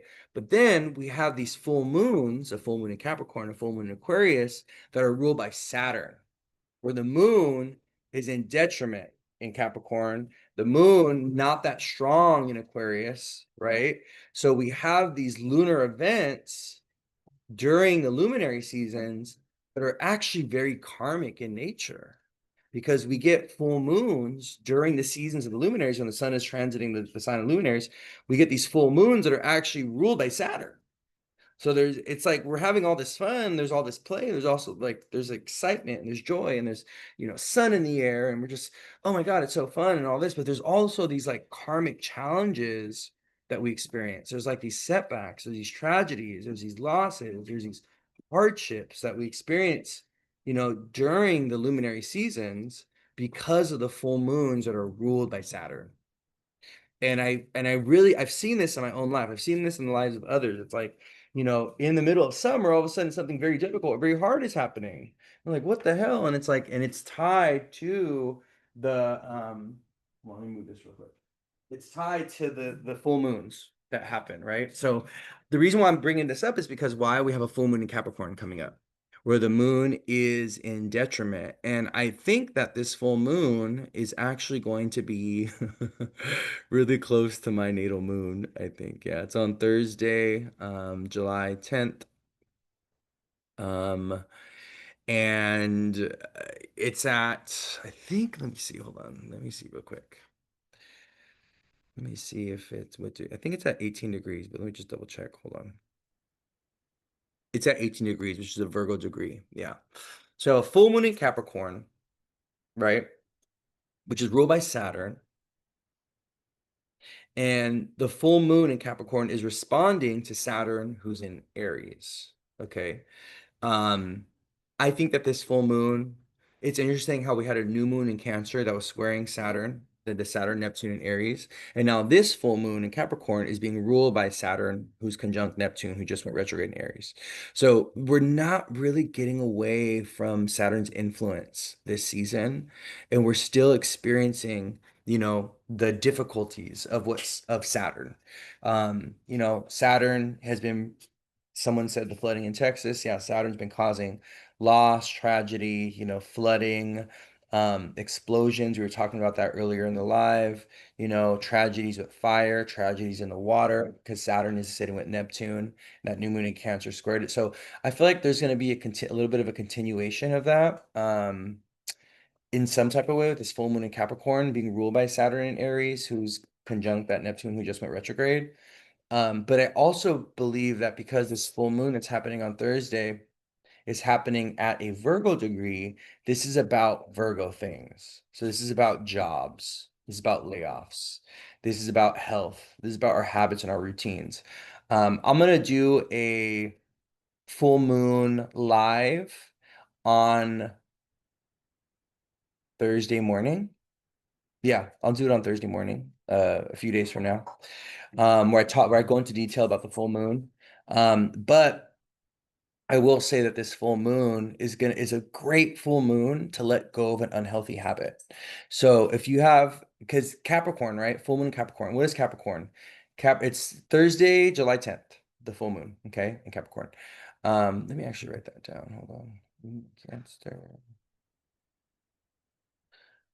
I'll give you guys more like specifics on it on the day of, okay? Capricorn, Thursday. I have like an ongoing list of aspects and stuff and transits that are important. I'll go to open up the door for Mamish. He wants to go in the backyard. Thursday, July 10th.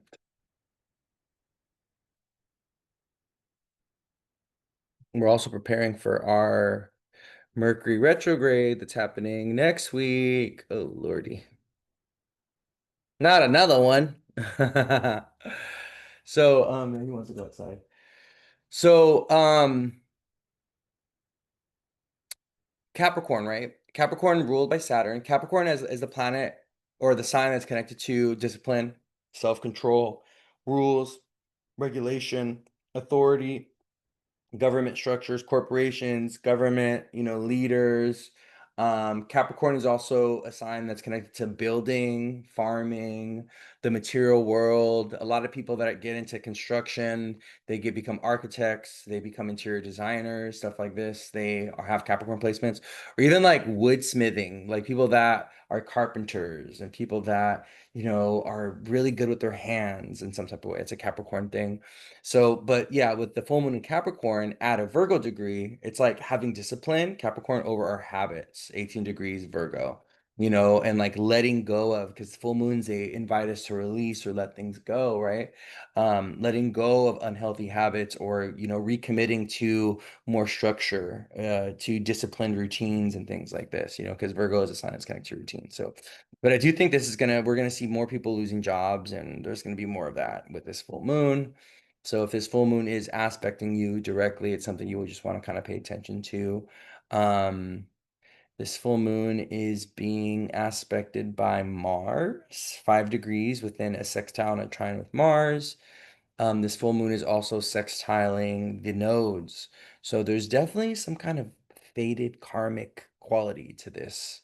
Um, Full moon. It's also very energizing. I do think that with Saturn and Aries, Mars and Virgo, this full moon is energizing in some type of way, But I do think it's going to be a little challenging. I'm going to be honest with you guys. I think this full moon is going to be a little difficult, a little hard, only because it's at a Virgo degree. The moon's in its detriment and it's being ruled by Saturn, who's in Aries, conjunct Neptune, who just went retrograde, and it's also being aspected by Mars. So there's a lot of like Mars influence with this full moon, which is making it a little hot, a little irritable, a little spicy, it's bringing definitely applying heat and applying pressure to the energy moving forward, so the full moon is going to be on Thursday, July 10th, and it's going to be for 2 weeks. All right.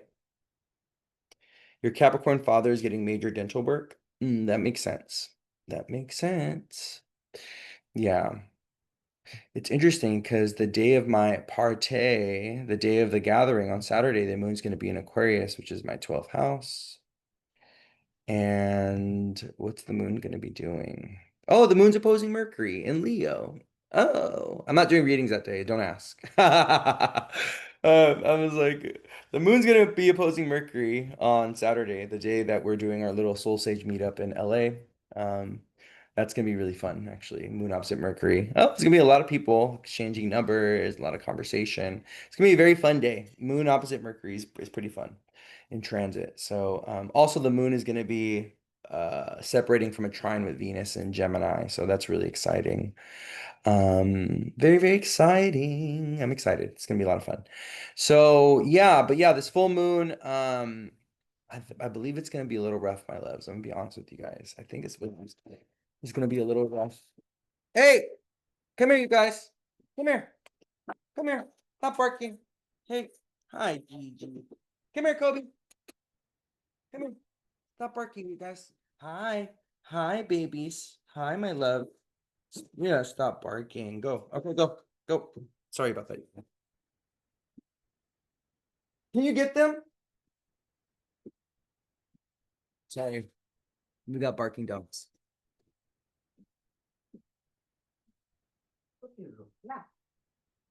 There they go. They stopped. Okay.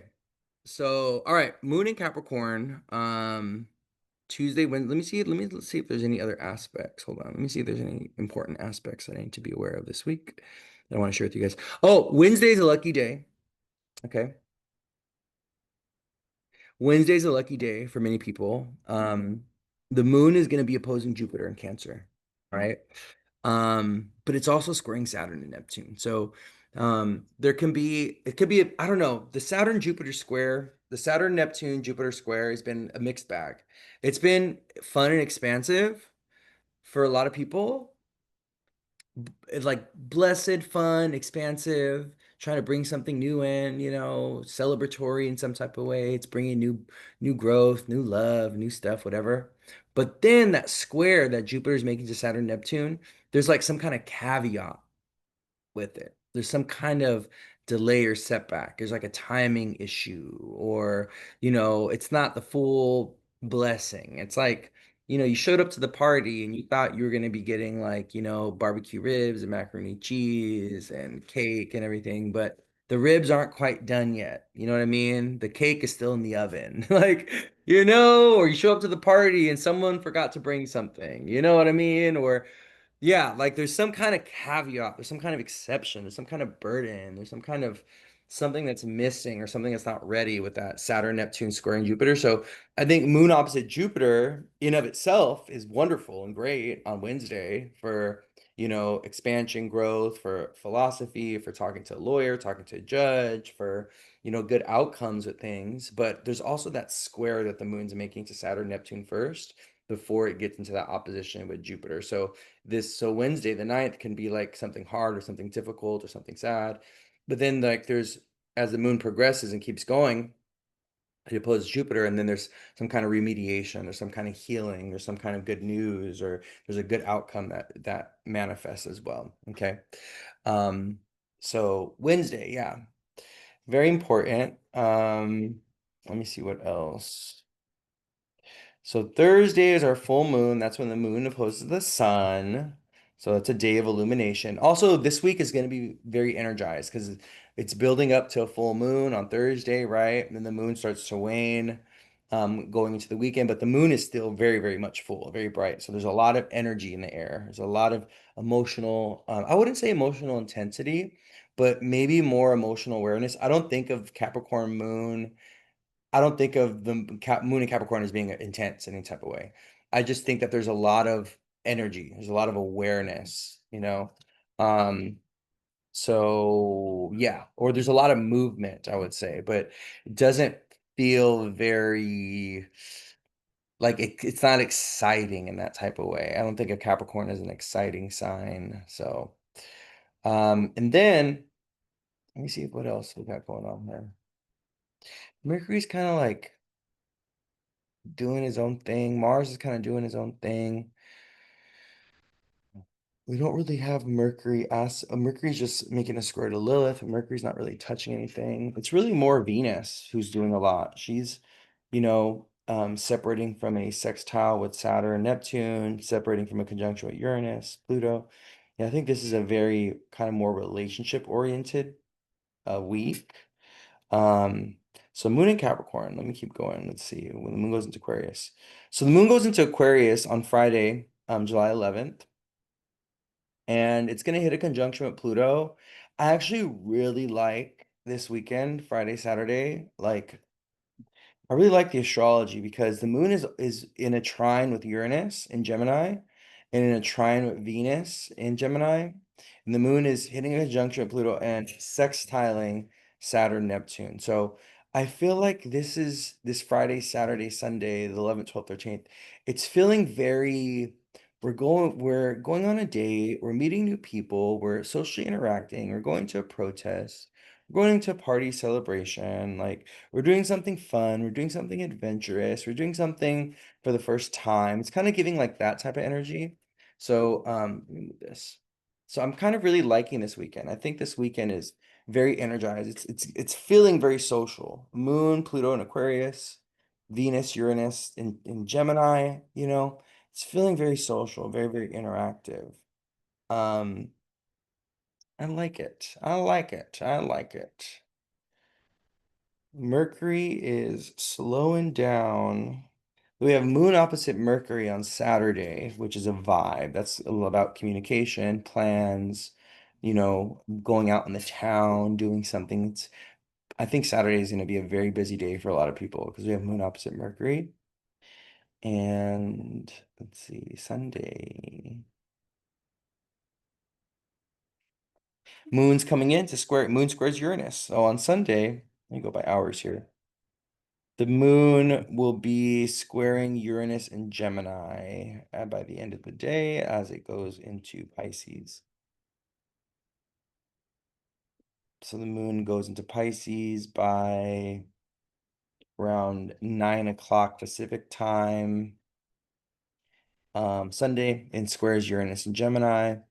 And that moon Uranus square can be a little, can be a little chaotic or a little confusing, or there could be some kind of miscommunication or something from Sunday going to Monday morning. That's kind of looking like, I don't know. Some people may, I don't know.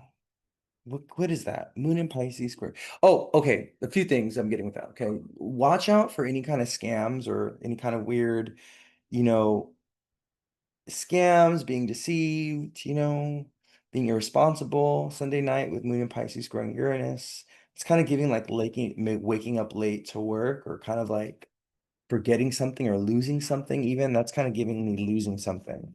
So, be very aware of your objects, things of value, what you're saying, your timing, your sense of timing on Sunday night, okay, on the 13th, as the moon goes into Pisces and squares Uranus and Gemini, because the combination of Pisces and Gemini, like that gives losing things. That gives miscommunication. Like that gives you thought something was happening, or that someone said something or something was, but it was like you were being delusional. Like it wasn't even, it was just your own imagination, right? Like you had a misperception.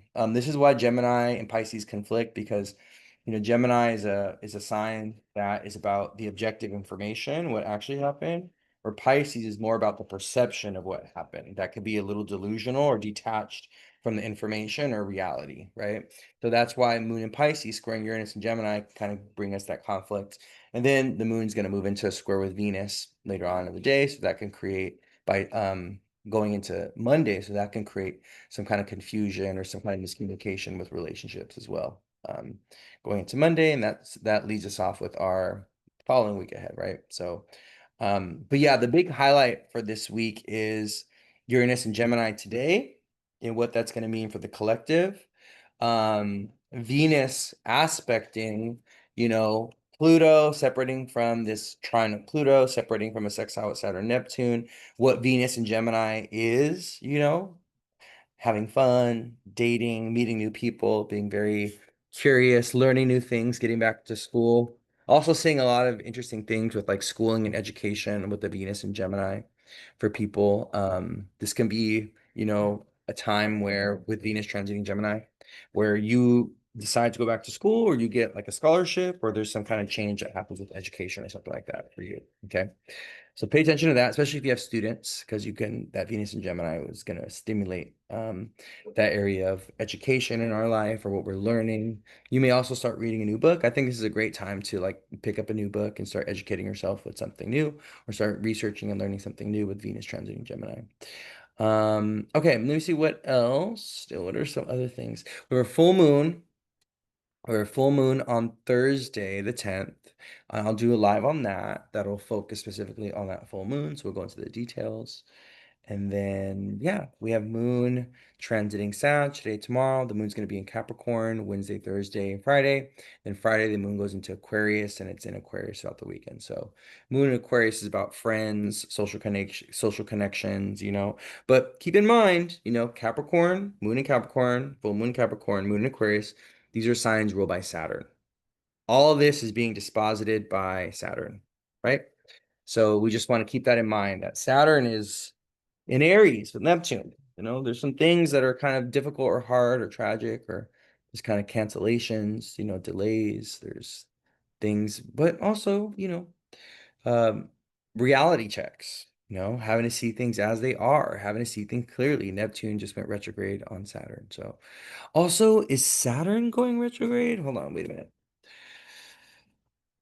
Does Saturn go retrograde this week? Oh my gosh.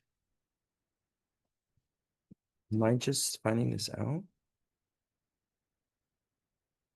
Saturn goes retrograde. Let me just double check.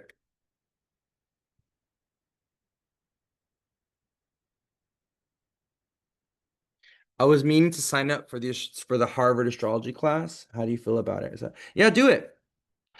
Do it. But I'm gonna be honest with you. You can go to Astrology University, Kepler College. There's a lot of other schools of astrology that literally focus on astrology, and you'll be able to get a lot more information or more tailor-made information about astrology. Yeah, Saturn goes retrograde on Sunday. Oh my gosh. Saturn, it feels like he just Saturn stop. Sunday, July 3rd. I gotta write this down. Saturn, what are you doing? Stop. Oh, I'm sorry. What did I say? July 3rd. July 13th. Saturn goes retrograde in Aries. Wow. Wow. Saturn retrograde. Wow. Lord Jesus. Let me put this here. Hold on. Yeah, we have a Saturn retrograde this week, my loves. Reality checks, wake up calls. No more lying to yourself or lying to others. Okay. We got to dig in deep. So, next week, like I was mentioning earlier, good practice. Go out at nighttime and look at Saturn, and you'll see that he is shining a little bit. He's dull though. It's really hard to see Saturn in the sky. He's like a pale brownish color in the sky. Yeah. Kepler College has online astrology courses. There's also a website called Astrology University where you could take astrology courses if you want to learn. There's also a lot of wonderful seasoned astrologers that do their own classes. If you connect to a certain astrologer and you want to learn from them, I always recommend taking individual classes with certain astrologers that you align with and stuff. Not every astrologer is a great reader, but there are some astrologers that are amazing teachers, even if they're not like a good reader or something, or even if you had like an experience with them where the reading wasn't that great, or sometimes that happens. Sometimes it's like the way someone presents astrology is just not your style, or just not aligned with you, or sometimes there's like a cultural mismatch, or they can't see your perspective and stuff like that. So I think that's one of the things that is so important as, you know, people that whether you're an astrologer, a tarot reader, or you want to get into it, it's like you gotta really be willing to understand people's perspective and understand that your idea and what you think, and your perception, right, of reality or astrology, whatever, is not always gonna be someone else's, right? Other people have a very different lived experience than your own. And I think, sometimes our us astrologers or tarot readers or whatever, even like doctors and stuff, they could be so rigid in their own understanding, in their own expression of their craft. And it really holds them back from being able to genuinely, authentically connect with people, you know? But yeah, anyways, so, there's plenty of places to learn astrology. Venus and Gemini, go learn some astrology. Okay. I'm working on classes too. Um, I, I'm excited actually to start teaching tarot and astrology. It's just, it's just so much. I'm like, where do I start? I just got to start. Spirit's just been telling me, just do it, Louis. Just get the classes together and just do it. Like, and then everything will come from it. Everything will grow from there. Like, don't overthink it. Don't overanalyze it. Don't expect it to be perfect. Like, it's gonna be a little rough in the beginning. You got to kind of experiment with it to find your flow and see what fits and see how it's gonna work for you. So I've been trying to be more creative and more playful with the idea and the concept of like teaching and stuff like that, and not, putting myself under such rigid high expectations that are more limiting and that bring the or that deplete the fun and the joy out of the work or out of the craft. So, you got it. Someone said you got it. You're already a great teacher with just these lives and posts. Oh, thank you. Yes, please. I love learning. Yes, definitely. I'm working on that. Because I want to do astrology a little bit. I feel like I do astrology a little bit different than a lot of other people. And my goal is to always make astrology relatable. Like, I don't do astrology for other astrologers. Like, I do astrology for the common everyday person. And it's one of the things that I realize is like, I'm not trying to cater my content to people that are already like in the know of astrology. Like, I'm trying to cater my content to people that I'm trying to get people interested. I want to get people engaged. I want people that have never had any contact with astrology or never even like had a desire to understand it. I want to get them intrigued and I want them to, feel motivated, inspired to like learn about it or to understand it or to go deep with it or just have some kind of build a relationship with it. Um, that's what I want. So really weird, actually. We're coming to the end here, but really weird. So yesterday, I don't know. I got home yesterday from my cruise, right? And I was laying on the couch and I have like all these tiny little bugs crawling all over me. And I think what happened is a baby spider, there's like a spider that gave birth or something and let all the other little baby spiders out. And they're just like crawling everywhere. And yesterday, and even today, this morning, I just had all these little tiny little baby spiders crawling all over me. And oh my gosh, like, it's not it's like whatever for me, right? It's not like a big deal, but I'm not like creeped out, but it's just weird. It's just like I start feeling something. I'm like, oh my God, there we go, another baby spider. Someone said I would die. I'm not scared of spiders or anything, but it's just been weird. It's just been weird. I'm like, what is going on? I'm like on my phone and one starts crawling on my phone. I'm like, what is going? And they're like small. They're like so small. Like you can't even see them. Like they're so tiny. They're so tiny. And now I'm like paranoid. I'm like thinking to myself, like, oh my gosh, like, is there one crawling on me? Like, what is going on? They're going to grow into regular sized spiders, yeah. Okay, so we have Saturn going retrograde. Okay, so right after Neptune went retrograde. All right, so Saturn's gonna be in an empowered state. Oh, that's good. So Saturn's gonna be in an empowered state. Oh, someone said spiders are spiritual protection. Aren't spiders good luck? Yes. I was also thinking about like the birth of spiders, new moon in Cancer, squaring Saturn and how they're like getting all over me and stuff. And the birth of spiders, like were a lot of babies being born, and all of a sudden they're just like crawling everywhere. Saturn is going to be retrograde. Let's see.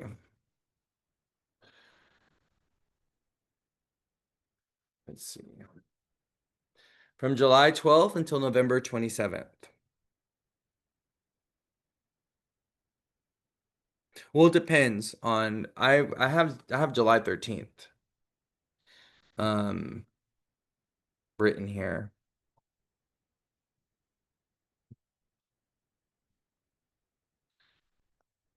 Uh, because that's how it showed up in mine, but until November 27th. Let me write that down actually.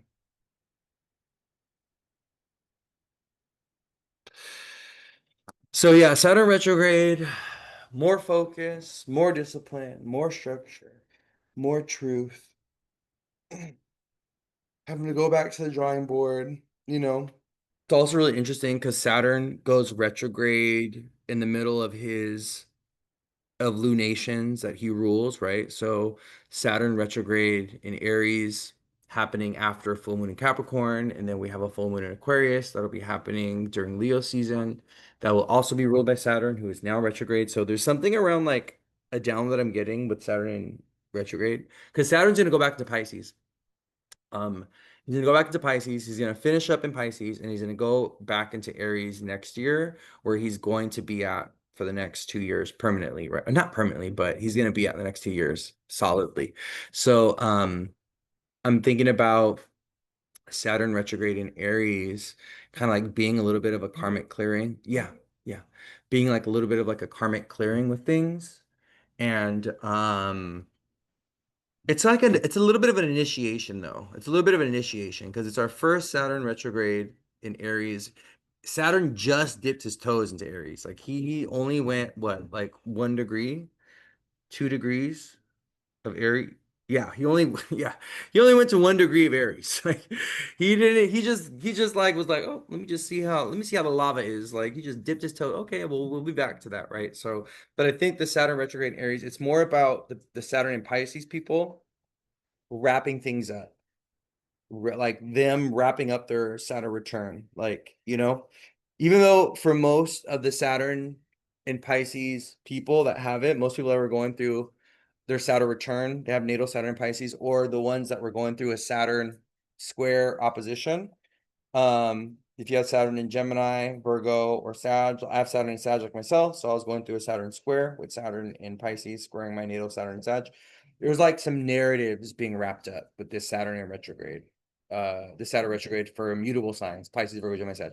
There's like some final finishing touches, some final karmic lessons, some certain narratives or certain stories are going to be really wrapping up and closing for people that have been dealing with something tied to Saturn in Pisces or the Saturn in Pisces transit over the last few years.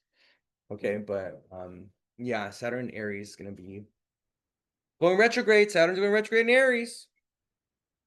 This site says the 13th, but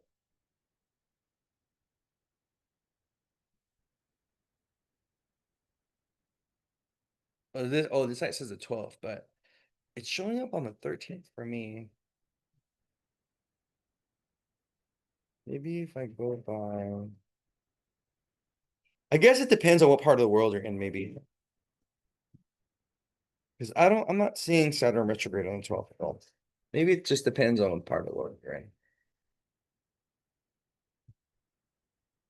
Because it's showing it on the 13th.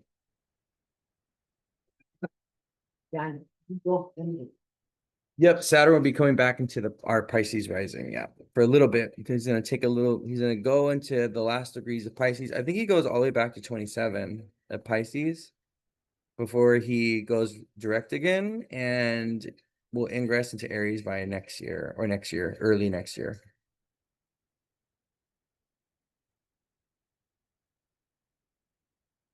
Let me see.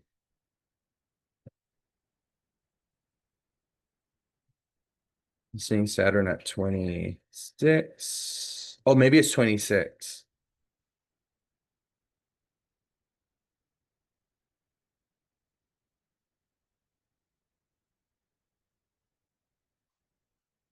I'm feeling him. Feeling it crawling on me. I was looking to see if you guys can see it. Oh, it's not. Yeah, Saturn's gonna station at 26, actually. He's gonna be at 26 degrees. Oh, actually, he retrogrades to 25. Let's see if he goes to 24. He's like only going a degree. Oh, 25. It's actually gonna be good though. The Saturn retrograde going back into Pisces is going to be wonderful. It's going to be great. The reason being is because Saturn's going to trine Jupiter, who's also retrograde in Cancer. So Jupiter goes to like 24 Cancer, and he starts retrograding. No, he goes to 25 Cancer. Yeah. So we're gonna have Jupiter and Saturn in a trine. We loved we love Jupiter and Saturn in a trine. Hi, baby. You guys want to see Gilbert? Here, Gilbert. Let me see you, Bubba. Come here, my puppy. Come here, handsome. Ah. Huh? He didn't finish his food. Everybody say hi to Gilbert. He just, oh, you said he didn't finish his food? No. Say hi, Bubba. Say hi, handsome.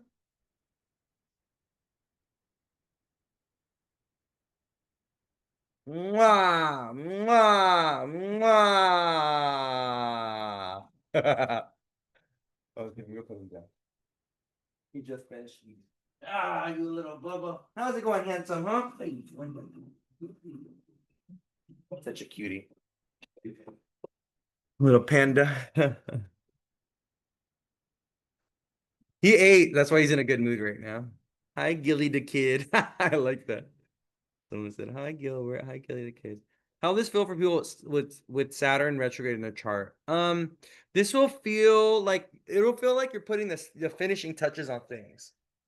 If you have Saturn in Pisces, or if you have Saturn retrograde, it's very interesting when Saturn goes retrograde and you have natal Saturn retrograde in your chart. That tends to be when things unfold or things happen or certain things that you're meant to experience that are Saturn related are going to be like significant or important. Like when a planet goes, if you have a planet retrograde in your chart, when that planet goes retrograde, that tends to be when there's activity or stimulation or things that like activate in your life, where that planet activates things in your life. Especially if you have, if a planet is retrograde at the degree that you have your planet. So let's say you have, retrograde Saturn in Pisces at 27 degrees. So when Saturn goes retrograde onto your natal Saturn in Pisces, that's retrograde at 27 degrees. That's when something will activate or something will happen or something will trigger in your chart, you know, especially if there's other things in your chart that indicate, change or that indicate an event or that indicate something occurring or unfolding. So, okay, my loves, but I think we're gonna leave it here. We're at about 2 hours. I'm gonna go ahead and upload this onto YouTube. I'm gonna post this right away. So, you little babies. There's the little troublemakers. But I'm gonna go ahead and post this on Instagram, on YouTube. It'll be on YouTube within a few hours. And yeah, thank you all for being here. Thank you so much. I have one more week of my vacation. I want to go and I got some Labubus coming in. Let me see if they came in. Hold on. I ordered some Labubus, you guys. I've taken the bait.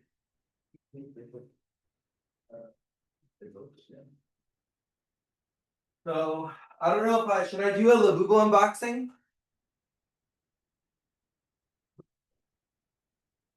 Should I do a Labubu unboxing later on when they come in? Thank you for buying a badge. Anybody want to buy a badge before you go? The Labubus got me. Yes. I only want one or three or 10. I actually got them from Etsy. I don't have them yet though, but I'll do when they get here today. I'll probably come on unbox. I'll probably come on later today. I'll come on later today. I'll do it. I'll come on my live later on today, on Instagram, and I will do a Labubu unboxing. Uh, so thank you for buying a badge. Oh, someone said they watched a Labubu that talked about Labubu being modeled off of a negative dark deity spirit. Yeah. Yeah, there was like a Simpsons episode that did something called the Ponzuzu or something. And it was like Ponzuzu, I think, or something. Pazuzu. The Pazuzu, yeah, something like that. Pazuzu demon or whatever. Yeah, something or other. Which color did you get? I don't know yet. I'm just getting. We'll see. I'm getting I got a few boxes off of Etsy. So they remind you of gremlins. Yeah, they remind me of my little doggy Gilbert, you know. So I got those coming in, and maybe we'll do that later on today when they come in because they're supposed to be delivered today. So yeah. All right, my loves. This has been great. I love you all so much. Thank you for being here. If you can make it on Saturday, if you're in the LA area and you can make it on Saturday, oh my God, please come. It's gonna be so much fun. And I really want to meet you guys in person. I really want to meet some of y'all in person and give you guys a nice big hug, you know. I've developed very deep relationships with a lot of my clients, and I've had people that have been coming to me for 4 or 5 years now, you know, since I've started my work. I'm doing this, and I would just love to meet you guys in person. You wish you were in LA. I'm really seriously considering going to New York in either August or September. I'll let you guys know we'll do like a little meetup, and I want to do like a little 1 week or 2 week vacation in New York. So I have a lot of clients in New York. It's crazy. I don't know why you guys love me over there, but New Yorkers love me. I have a lot of followers in New York or on that side of town. It's hilarious. I don't know how that happened, but it is what it is, you know. The New Yorkers love me. I love it. I'm so grateful for it. A Louie tour. You can introduce me to cute guys. Ooh, I'm looking for, listen, I'm looking for a husband. I'm looking for a husband. Single and mingle. Yeah, my grandma. I'm looking for a husband. He's got to be able to take care of me. Preferably, he has a place that I could just move into because I want to buy a house and all that. I mean, I do want to buy a house, but yes, you know. So if you have any willing candidates that are able to put up with me, 'cause I'm a little complicated, you know. I'm a little complicated. Someone said, "What's my type?" What's not my type is more important, I think. Keep the Libras away from me, okay? If they have Libra or Aquarius in their chart, keep them far, far away, okay? If they have Libra or Aquarius, get them away, all right? We just don't. I swear. How tall am I? I'm like 5'9", like 5'9". Yes, we love the chest hair. You guys are so funny. Why are you guys hilarious? You guys are so funny. All right, my loves, I gotta go. Mwah. I love you guys. Take care. Thank you for being here. I'm gonna go and post this, okay?